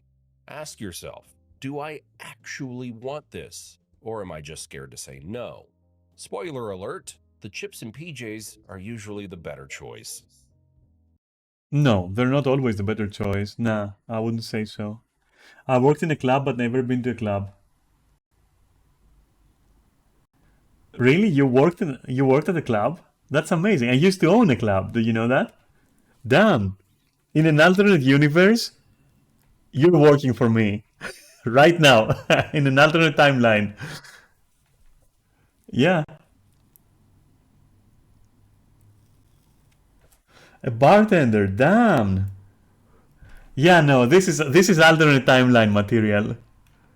You're with me at my goth club, and you're the bartender. Reverse psychology. Come on, do you really have to explain reverse psychology? Skip forward. But for your do this, or am I smarter than their minds forever? Fear appeal? Alright, let me see. Fear appeal. You'll regret this forever. Who's even falling for this shit? Who is even falling for this shit? This is Indian fucking tech support scam levels of manipulation. Is anybody falling for this? I'm a Nigerian prince. If you don't fucking reply to my email, you're missing out on fucking 30 trillion fucking dollars right now. Send me $15 or you're missing out on, like, bro, who even? Who even? Who even?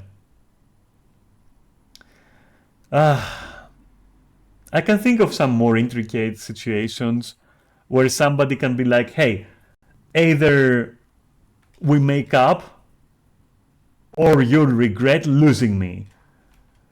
Like, maybe? Either you marry me or I'm walking out the door. Like, maybe? Maybe that can work, I don't know. Not on me ever, but I guess. I don't know. Be smarter. That's the counter. Be smart.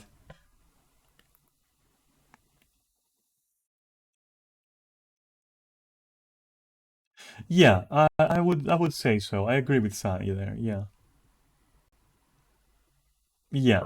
This tactic is manipulation gold. Nah, To react no, bizarre no, when we I don't need told to. this to agrees with me. Of course they do. You only talk to people who think like you. Right. So this is like this is dangerous for the person doing it more than for you. Did you know that? Because if you create an echo chamber for yourself, then you will start believing the shit that you're saying. So it's more dangerous for you because also the echo chamber might decide to insert their own views in you, and then suddenly now you're being manipulated. This one is far more dangerous to the manipulator than the manipulatee. Can you say than the person that is being manipulated? But manipulatee is now a word, and I'm gonna be using it. It's almost like being a manatee, right? Or a manatee. What's the fucking? I don't even know. You're a manipulatee, okay? But this one, yeah. To bring it back though, this is more dangerous for the person who's trying to base their arguments on an echo chamber that they may have, even sometimes involuntarily, created around themselves without even realizing. Yeah. This falls again into peer pressure a little bit. It's adjacent to peer pressure because now the person that is trying to convince you of something is showing you the opinion of others, their little mob, let's say, that agree with them, and trying to tell you, hey, if you don't do it, all these other people are saying it. If you don't do it, you're against all those other people, and all those other people are right. And I'm also part of them, so you should be part. Like, but again, like, what the fuck? Just develop some fucking mental resistance. The echo chamber effect creates an environment where only certain ideas or opinions are repeated. Oh, and if you're the one manipulating, which why would you be the one manipulating? Like, fuck you if you're one of those. But if you are, and you're using this, just take a moment to consider if the people you're surrounding yourself with are people who will never ever disagree with what you're saying. And I would also go a step further and say, you should think why that is happening. You should think, why is no one disagreeing? Like, what do they want from you? Why are they like agreeing so much? It's sus as fuck. Like, can't you see that? making them seem more legitimate or true than they really are. Repetition simply feels like truth, even when it's not. This can be used to control your thinking by isolating you from other viewpoints. And this is why it's more insidious for the manipulator, because you end up either by others who are manipulating you without you realizing, or by your own folly. You end up in a situation where you're wearing blinds essentially, and you now just don't see any other alternative. So, for example, I've had conversations, and even recently actually, with people who were like, the only reason you don't agree with me is because you don't understand. You know, you're completely blinding yourself from other possibilities. And usually my answer to that is like, it's not that I don't understand. Stop fucking, trash talking me that much, essentially, disrespecting my intelligence. It's I understand, but I just don't agree. And any argument that you've thrown my way, I just don't agree with. You know, it's simple as that. Like, I'm not convinced by the arguments you're offering, so I will disagree. That's very normal to happen, you know? And usually when I do that, the other person gets extremely pissed off and goes like, no, I wish I could make you see. And you're like, no, but I am seeing. Like, that's what you don't understand. I am understanding you. I just don't agree with you. Simple. Damsel in distress. I just can't do this without you. Oh, please. Oh, no. Hell no. Hell no. Everything from here to here, like the last 4 ones or so, have been literally fucking childish, haven't they? They've been like way too simple. Damsel in distress. I can't do this without you. Honey, you're gonna have to. Simple as that. You're gonna have to, honey. That's it. Oh my god. I've had this a lot though. I've had this a lot. It's common. But my usual response to this is like, you know what's very sexy? I mean, damsel in distress can be cute, but you know what's really a turn on? When you can see somebody stand on their own 2 legs, wink wink, and then the other person usually goes like, but, and I'm like, nah, you can do it. I believe in you. You can do it. Go out there, tiger. Get him. And impress me. And usually they don't. And then we never talk again. Because they don't like that, people like that will like it if you don't help them. So, you know, because they're looking for helpers, basically. And so they'll just leave you alone after that. But yeah, usually my reaction is, you know, it's very sexy being able to stand on your own 2 feet. It's very sexy, that. And at the same time, if somebody does prove that to me, then I will be there for them. Even in situations where I know that they're basically pulling this one on me, I will be like, okay, fine. You've shown me that you can do stuff. You've shown me that you can fucking, you know, work when you need to. And when I say work, I don't mean actual work as in like a paid job, but like function when you need to. Like, you can do the right thing when it's important. So yeah, I don't care. I'll just do what I can. You're not a bad person in that case. You're just like lazy like me, you know? Maybe I am that person. I don't fucking know. Because again, like I get lazy easily, and then I say like, Neris, can you find me this information? Ooh, XO. Maybe I am a bit of that person, but you know what? Where it counts, yeah, I function. Trust me. So yeah. But people who can't just even pull their own weight and then go like, no, no. Yeah, I mean, it's easy to see them and like, fuck you. Simple as that. This technique plays on your protective instincts, making you feel responsible for jumping in and saving the day. If you want to avoid falling into that trap, simply resist the urge to rescue. Yeah, he's right. This one worked on me like in one relationship. Yeah, it's worked on me. It's worked on me before. No more. Never more. Offer advice instead Quoth of the taking rape. over. If they truly need help, they'll find a way or ask a specific question. If not, they were just looking for a free ride. Personal attack. You're just too sensitive. The all time classic. When someone has no argument left, they attack you instead.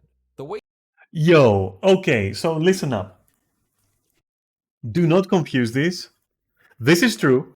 This is true. Somebody who will resort to personal attacks, they are not even on their last leg. They're already falling. You've won. You've practically won. That's it. You don't have to worry about it. Like, just let them bark. They're just barking, whatever. But, there are times where it's very necessary to snap another person out of their phase, whatever that phase may be, and tell them, hey, you know what? Like, okay, so I met this person in Final Fantasy, right? Gonna eat in about 5. Once I'm back, I'm ready for anything. Oh shit. Okay. Good thing that this is almost over then, because then we can go to Diablo 4 streaming, assuming that I have the stamina to do that. But we can do a couple of hours probably before I fucking die or something. And yeah, enjoy food. True. But so this personal attack thing, sometimes you just have to snap someone out of something. I was, and it will usually fail, by the way, but it's still worth trying sometimes as a last resort. Um, and so what happens is, with me at least, what happened, the most recent example I've had, where I had to personally attack someone, but not as a last resort or anything, but rather, again, to snap them out, right? It was a person I was kind of like having a thing with in Final Fantasy, like literally very recently. And they would be like, "No, I don't want to trust. I don't want to do this. I don't want to do that. Like I'm so hurt. I'm really hurt because I've been hurt, and this and that. No, not the end. No." And all that. And I was like, "Hey, I understand. You seem to be having a very sad life, and it would be very nice if you escaped this cycle of like, this perpetual cycle of not trusting and then failing at relationships because you're not trusting, and then not trusting more because you failed that relationship too. And that's a very vicious cycle, and you should get out of it because you're fucking up. And also, you're losing me. And that's a personal attack because I called them a sad person trapped in a vicious cycle. In these cases, and it's not the same as this, by the way, and it's also not to manipulate, but it's also a last resort. It's like you need to hear it because maybe that will bring you back a little bit. Anyway, it's not the same, and there is not much to say about this. Like, if somebody resorts to personal attacks, well, yeah, it's time to just pack your shit and go. way this works is that it shifts the conversation from the issue to your character, putting you on the Oh, and usually when it gets to that point, the damage is done. Like, if it gets to this point, especially in a relationship or with friends, not sometimes with friends, not really. Sometimes with friends, it can actually come back because you're friends, right? You're soulmates, you're bros. You're gonna insult each other, right? It's gonna happen. But when it's in a relationship, for example, I think at that point it's basically the end of the line, and it's never gonna come back because it's a low that you don't recover from. Been there, done that. Not proud. It's been done to me. I'm pretty sure they're also not proud. But I've seen it happen, and yeah. defensive. In such a situation, stay calm and don't fall for it. Say, let's stick to the topic like adults. Yeah, this is what I couldn't do. Basically, stay focused on the topic, but no. Instead, I responded with personal attacks myself. Not anymore, but it has happened. Not proud. Again, nothing to say about this one. Just don't do it. Just don't fucking do it. And if it's done to you, just fucking run. It's the end of the line. It's lost. Love bomb. You're amazing. Nah. Red flag, like hugest red flag ever. There's nothing to say. I'm gonna fast forward. There's nothing to say. Love bombing? Nah. No, it's the biggest red flag you can ever see. It's the biggest. It's very. You know what the problem is with this? The problem with that is that sometimes you will be vulnerable to it because you need to feel affection. You need to feel love, right? We're social. So it might align and you might be vulnerable in the moment and you might encounter somebody who love bombs to achieve their end. You will be vulnerable to it. So this one, even though it's a huge red flag, it takes very little, like, let's say very little wanting to be fooled a little bit, wanting to kind of like, accepting it because you need it. Even at 1%, you're gonna get damaged by this. That was my ex that was trying to get into my DMs the other day again. Oh my god. Get that fucking dog out of there. Get that doggo out of there. It's time for its walk. And without a leash. Just let it go. It's time to walk that dog without a leash. It's over. Send it away. You're perfect. Basically everything I ever wanted. Love bombing hits you like a sugar rush. Oh, he's using alts? Why are all the psychos doing that? Like this in and on itself, somebody creating alts, either it's characters in an MMO or it's like accounts on whatever mail or accounts on Discord or anything with alts, my dude, you're a psychopath. Like you're completely fucking insane. You're fucking insane. Like you're insane, for real. If you're doing this to someone, if you're like creeping them with like creating alts to contact you, you're fucking insane. Don't do that. Like that's like therapy time, dude. That's therapy time, for real. Like you're fucking unhinged if you're doing that,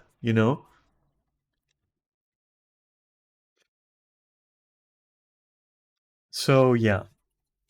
Intense and sweet, but sure to crash. Manipulators flood you with affection to lower your guard, then attack. Why does it work? Because it feels so good at the moment. You know what usually follows this? I'll tell you what does. The silent treatment does. Because now they've sugar-coated everything and they're pumping that sugar in you, and they know that the moment they stop or drip feed you, they got you. That's it. Damn. Yeah, this combination is fucking insidious. And a few minutes later, you're a couple $100 lighter. False generosity. After all I've done for you, this is how you treat me? This one is about using past. Yeah, this one is similar to another one we saw earlier where like the person was like, you're always wrong. Why do you motherfuckers need to go and use like examples that are not relevant? Like literally just, it's easy to dismantle. I see this often. It has been leveled against me.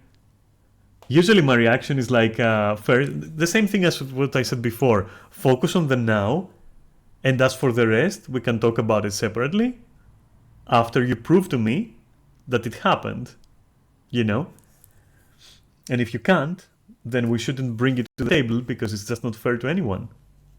And so, boom, done. And you yourself, as I said back then, I'll say it now, you yourself should make sure, just on the off chance, take a screenshot of something if it's like too important on SAS or whatever. Just, yeah, pathologically collecting screenshots of like everything that's said, no. Every now and then when something is SAS and you have like this little instinct in you that this thing might somehow get swept under the rug or might be leveled against you later, just hit print screen and save it on your PC or your phone or something. Trust me. It's not paranoia, it is healthy paranoia, okay? And if you don't have healthy paranoia, I hope that nothing ever forces you to develop it. I've been forced to develop it. It's not nice, and it's very inconvenient, but it has saved my ass. Kindness as a weapon to guilt you into compliance. Gratitude is a powerful emotion, and manipulators And healthy paranoia for life? Yeah, absolutely. Absolutely. After the shit I've seen? Yeah. After the shit I've seen? Yeah. love using it to control you. Look, if their favor comes with conditions, it's not a gift, it's a trap. Thank them politely, but don't feel like you have to repay something that wasn't given freely. Yeah, this also ties to again an earlier point of the guy's video where he does say about favors and like, oh, you owe me and all that shit. You know, that part of the video. It kind of like they're adjacent. You know, it's a system. I'll see what you write, don't worry. What I would do is keep a track of his games played even when he showed himself as offline or when to sleep. You know, I will ask you or bring up or debate you on this point. If somebody is pushing you to these limits, why are you still with that person? That is what I ask myself whenever I find myself wanting to be more than healthily paranoid, but literally paranoid. You know?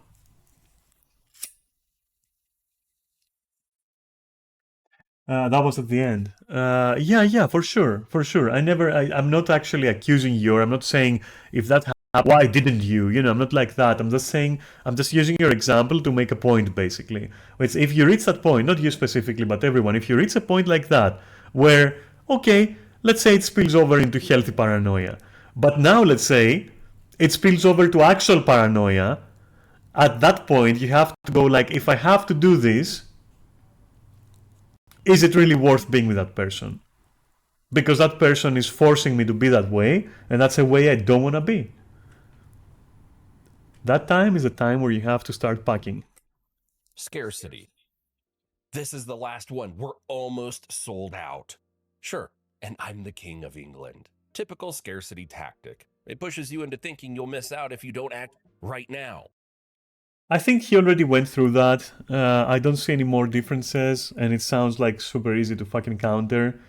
That is almost like marketing instead of like, I mean, marketing is manipulation, but you know what I mean. It's whatever. Wallet now. This technique is common in toxic relationships. Yeah, this love withdrawal stuff. Oh my god. Yeah, it will usually follow. It will usually follow love bombing, and it will coincide with silent treatment. Like Jesus Christ, I don't think it's worth going into it. It's similar. It's dangerous. Yeah, this whole system, this whole tactic of like combining this with silent treatment, with love bombing. Yeah, it's just it's too common. My only answer to this stuff is like the same answer I had to the silent treatment. Just fucking go. Just fucking leave at that point. It's fine. It's fine. If this happens more than 3 times in a row, you're like, nah, done. Okay, fuck you then. It's not worth it. My god. As for love bombing, the only counter I know is simply again the same as peer pressure or whatever. Don't let it get to you and keep a level head. That's all you need to do. There's no other real counter. You don't need to be rude and say, why are you telling me this? Why are you being so warm or whatever? Let them be warm. Whatever. It doesn't affect you. Shouldn't affect you. Just be like, yeah, okay. You know, it's nice. Cool.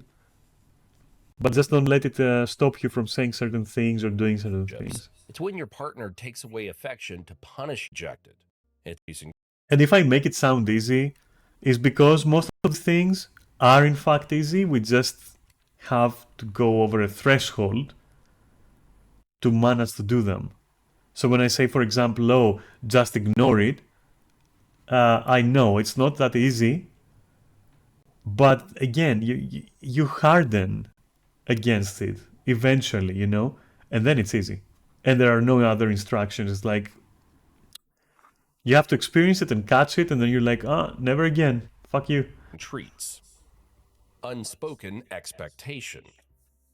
I thought you'd understand without me having to explain. No, no, no. That is vile. That is vile. I hate this. I've had this a lot. I fucking hate this. I fucking hate this. Oh. It's common. This one is common. It's common and it's... it can get to you. Oh my god. Yeah. This can really just open up a whole bag of fucking shit that I don't want to open right now. Oh man. Ah, yeah, sorry, I forgot I can't read your mind. Yeah, yeah, exactly. And this is my only counter that I have to suggest to this. Like, bro, I can't read your mind. You're gonna have to communicate instead of expecting. Like, the times I've had to say this, like, fucking communicate. Fucking tell me, you know? Yeah, exactly, right? But it can get to you. This can get to you, for real. This can tire you so much. This is a subtle way of manipulating you. It makes you It is subtle. It is quite feel subtle, guilty yeah. for not getting it, even though the person never actually said anything. It usually comes around with silent treatment as well, where the other person is like, they're sad but they're not talking to you, or they're angry but they're not talking to you, and after, like, you're literally on the floor, fucking a complete mess, they're like, you know your sins, you know your sins, or you're gonna be like, I thought that you would understand, and they will also just cry a little and all that. Like, it's so fucking, I hate this. And that guilt pushes you to be more likely to do what they want. Next time, just call it out. I'd love to help, but you've got to spell it out for Yeah, I was about to say, tell them that you're fucking stupid and they need to fucking explain some things, even. Like, as a last resort, just tell them, hey, I don't fucking understand. I'm not dumb, but you need to tell me, right? There needs to be communication. There needs to be fucking communication. If the other person refuses to communicate, then just straight up tell them this is not working. Goodbye. Easy. Like, this is just not gonna work. Like, if you have to ask someone to communicate with you more openly, more than like 2 or 3 times, it's time to go. It's time to go. Pack your shit, go. That's it. It's never gonna work. The other person can communicate, but they don't want to for a reason, and this is the reason. And so just go. me. I'm not a psychic. And what I said, that you should also maybe sometimes say, hey, treat me like I'm stupid or something.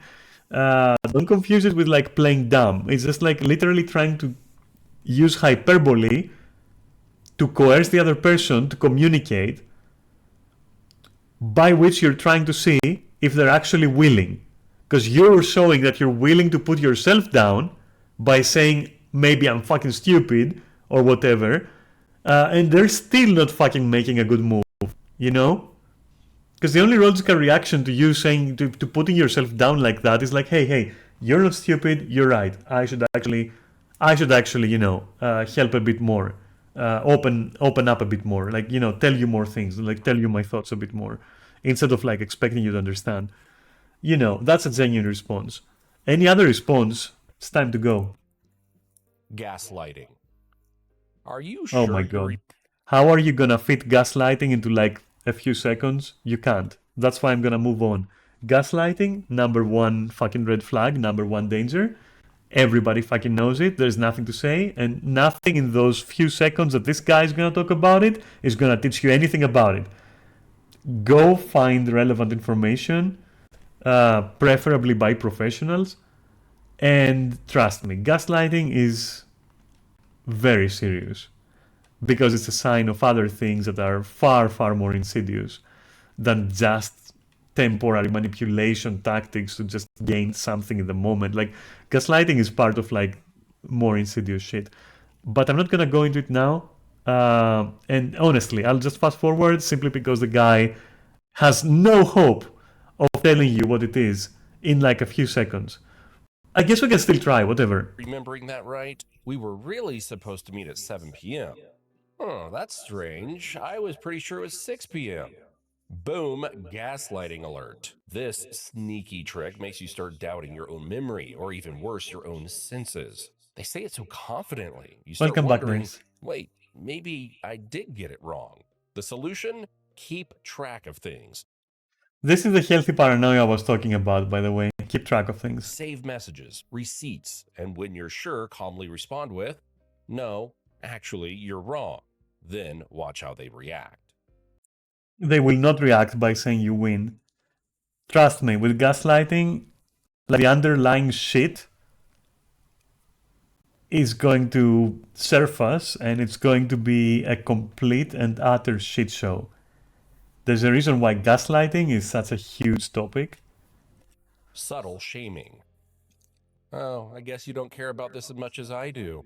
Ah, the classic. They're trying to make you feel like a villain for not dropping everything you're doing and do what they want. This plays on your desire to be seen as a helping and responsible person without even directly calling you out. It's like the emotional equivalent of puppy dog eyes, but more manipulative. Next time someone pulls this, just That's a good analogy. That was a good analogy. respond with, I've got other things on my mind right now, like not feeling guilty for no reason. I'm making my own choices. I bet the room will be silent, at least for a while. Dramatic, but hey, you know, subtle shaming is like the that hero thing that he was talking about, you know, with the person pretending that they're sacrificing, and also the what was it that he was talking about, which was similar? There was something similar that was brought up at one point, where, you know, the person is like, fuck, I don't even remember. I think he kind of like, I mean, subtle shaming, is it really separate from anything we've seen so far? My memory is fucked. Maybe it is. No comments. Group I have actually had people tell me that, like legit straight up tell me, oh, you know, I thought we would have the same interests. I thought you would understand. I thought that, but like, yeah, we've already examined this though. So think pressure. Don't be difficult. We all agree on this. honestly, some of it sounds duplicate, especially with this one. I think most of us have fallen for this one a couple of times. Everyone likes to get along, even when it's fake. But just because the group agrees doesn't mean they're right. Have the courage to challenge the status quo. I see your point. I think what he's doing here is mostly taking peer pressure and applying it to like larger groups.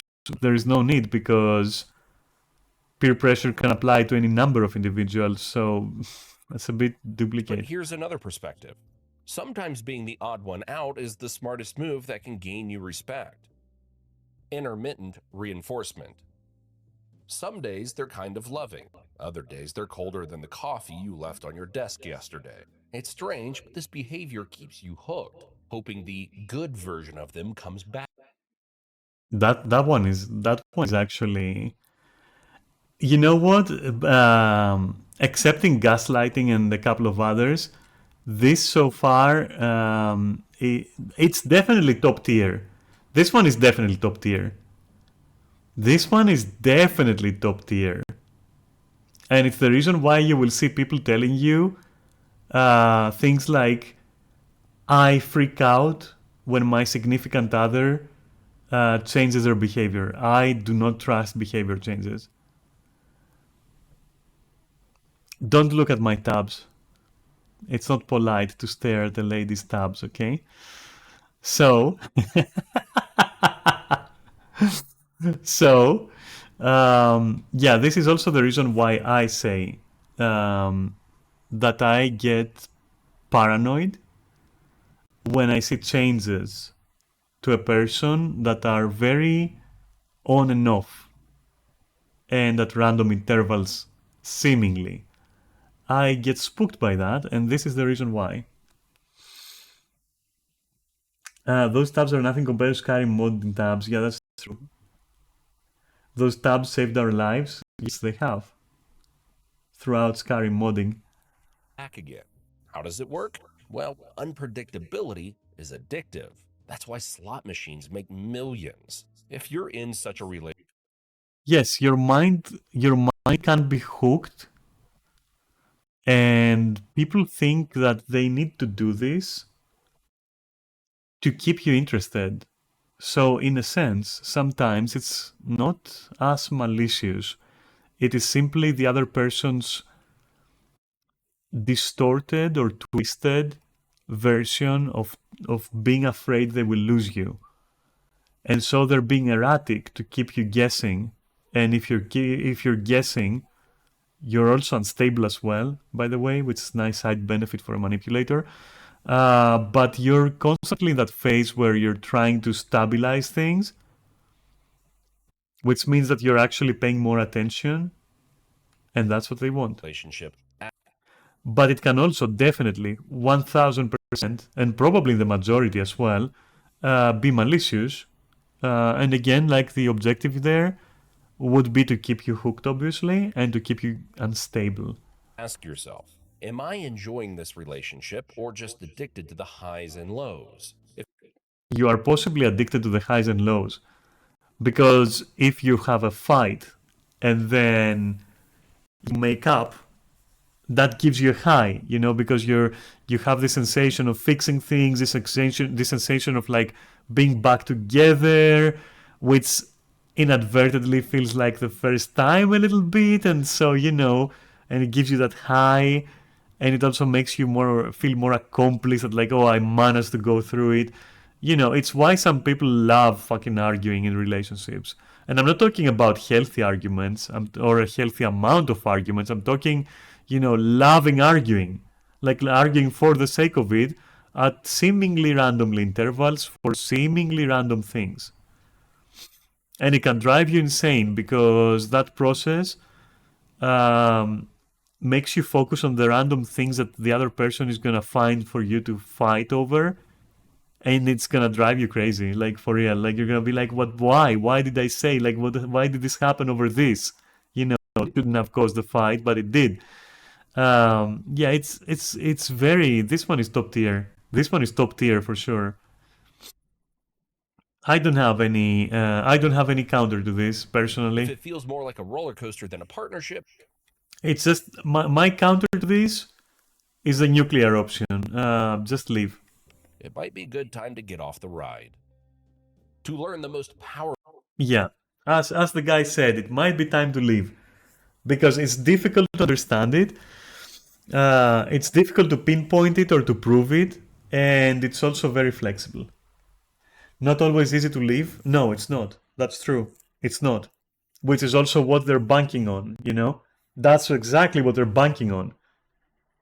And this whole tactic is designed to make you feel like it's as hard to leave. Because you're like, oh, I didn't try enough. You're like, oh, we haven't enjoyed a stable relationship for a while. It's worth trying to see if it's going to work out. These are the thoughts that this tactic puts into you. Honestly, this one is top tier. That last one was top tier, like this thing here. Top tier manipulation tactic. The whole debate about arguments in a relationship, holy shit. It is huge. It is huge.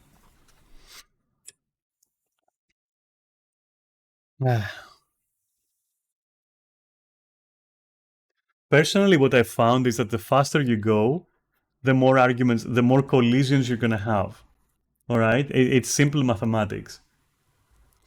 One of the relationships I completely fucking regret that I wasn't able to salvage was with a person who decided to fucking speedrun the tutorial that they very much needed just because they were very enthusiastic and very much into me, or into our relationship if you prefer, if you think that I was flexing.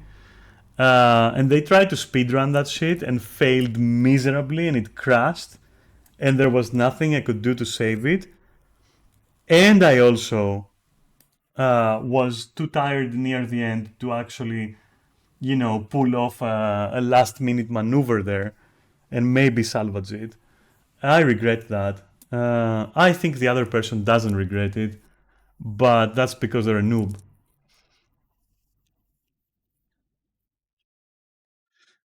Just kidding. I don't think they were a noob in that sense. I'm thinking that they don't really understand what caused it, I think. And I don't think they ever will for the next 10 years, probably. So, yeah, good luck with that. But what caused it was really just them going way too fast and skipping the tutorials. Worrying that they will lose me, I guess. And it ended up happening. And in the process, they just wore themselves out in the process completely, which in turn wore me out, you know.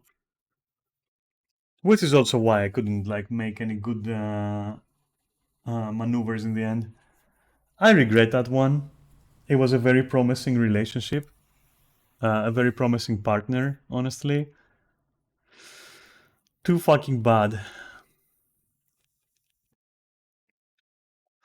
Boo-hoo! Time for Diablo 4. So what's gonna happen is I'm gonna thank you for watching. It's been nice watching this and talking about it. It took a lot longer than I thought, but it was very interesting. So I'll thank you for watching. Next time we're gonna do this. Death of Game Ultima Online. I am eager for that one. I'll pin it. We're gonna talk about it.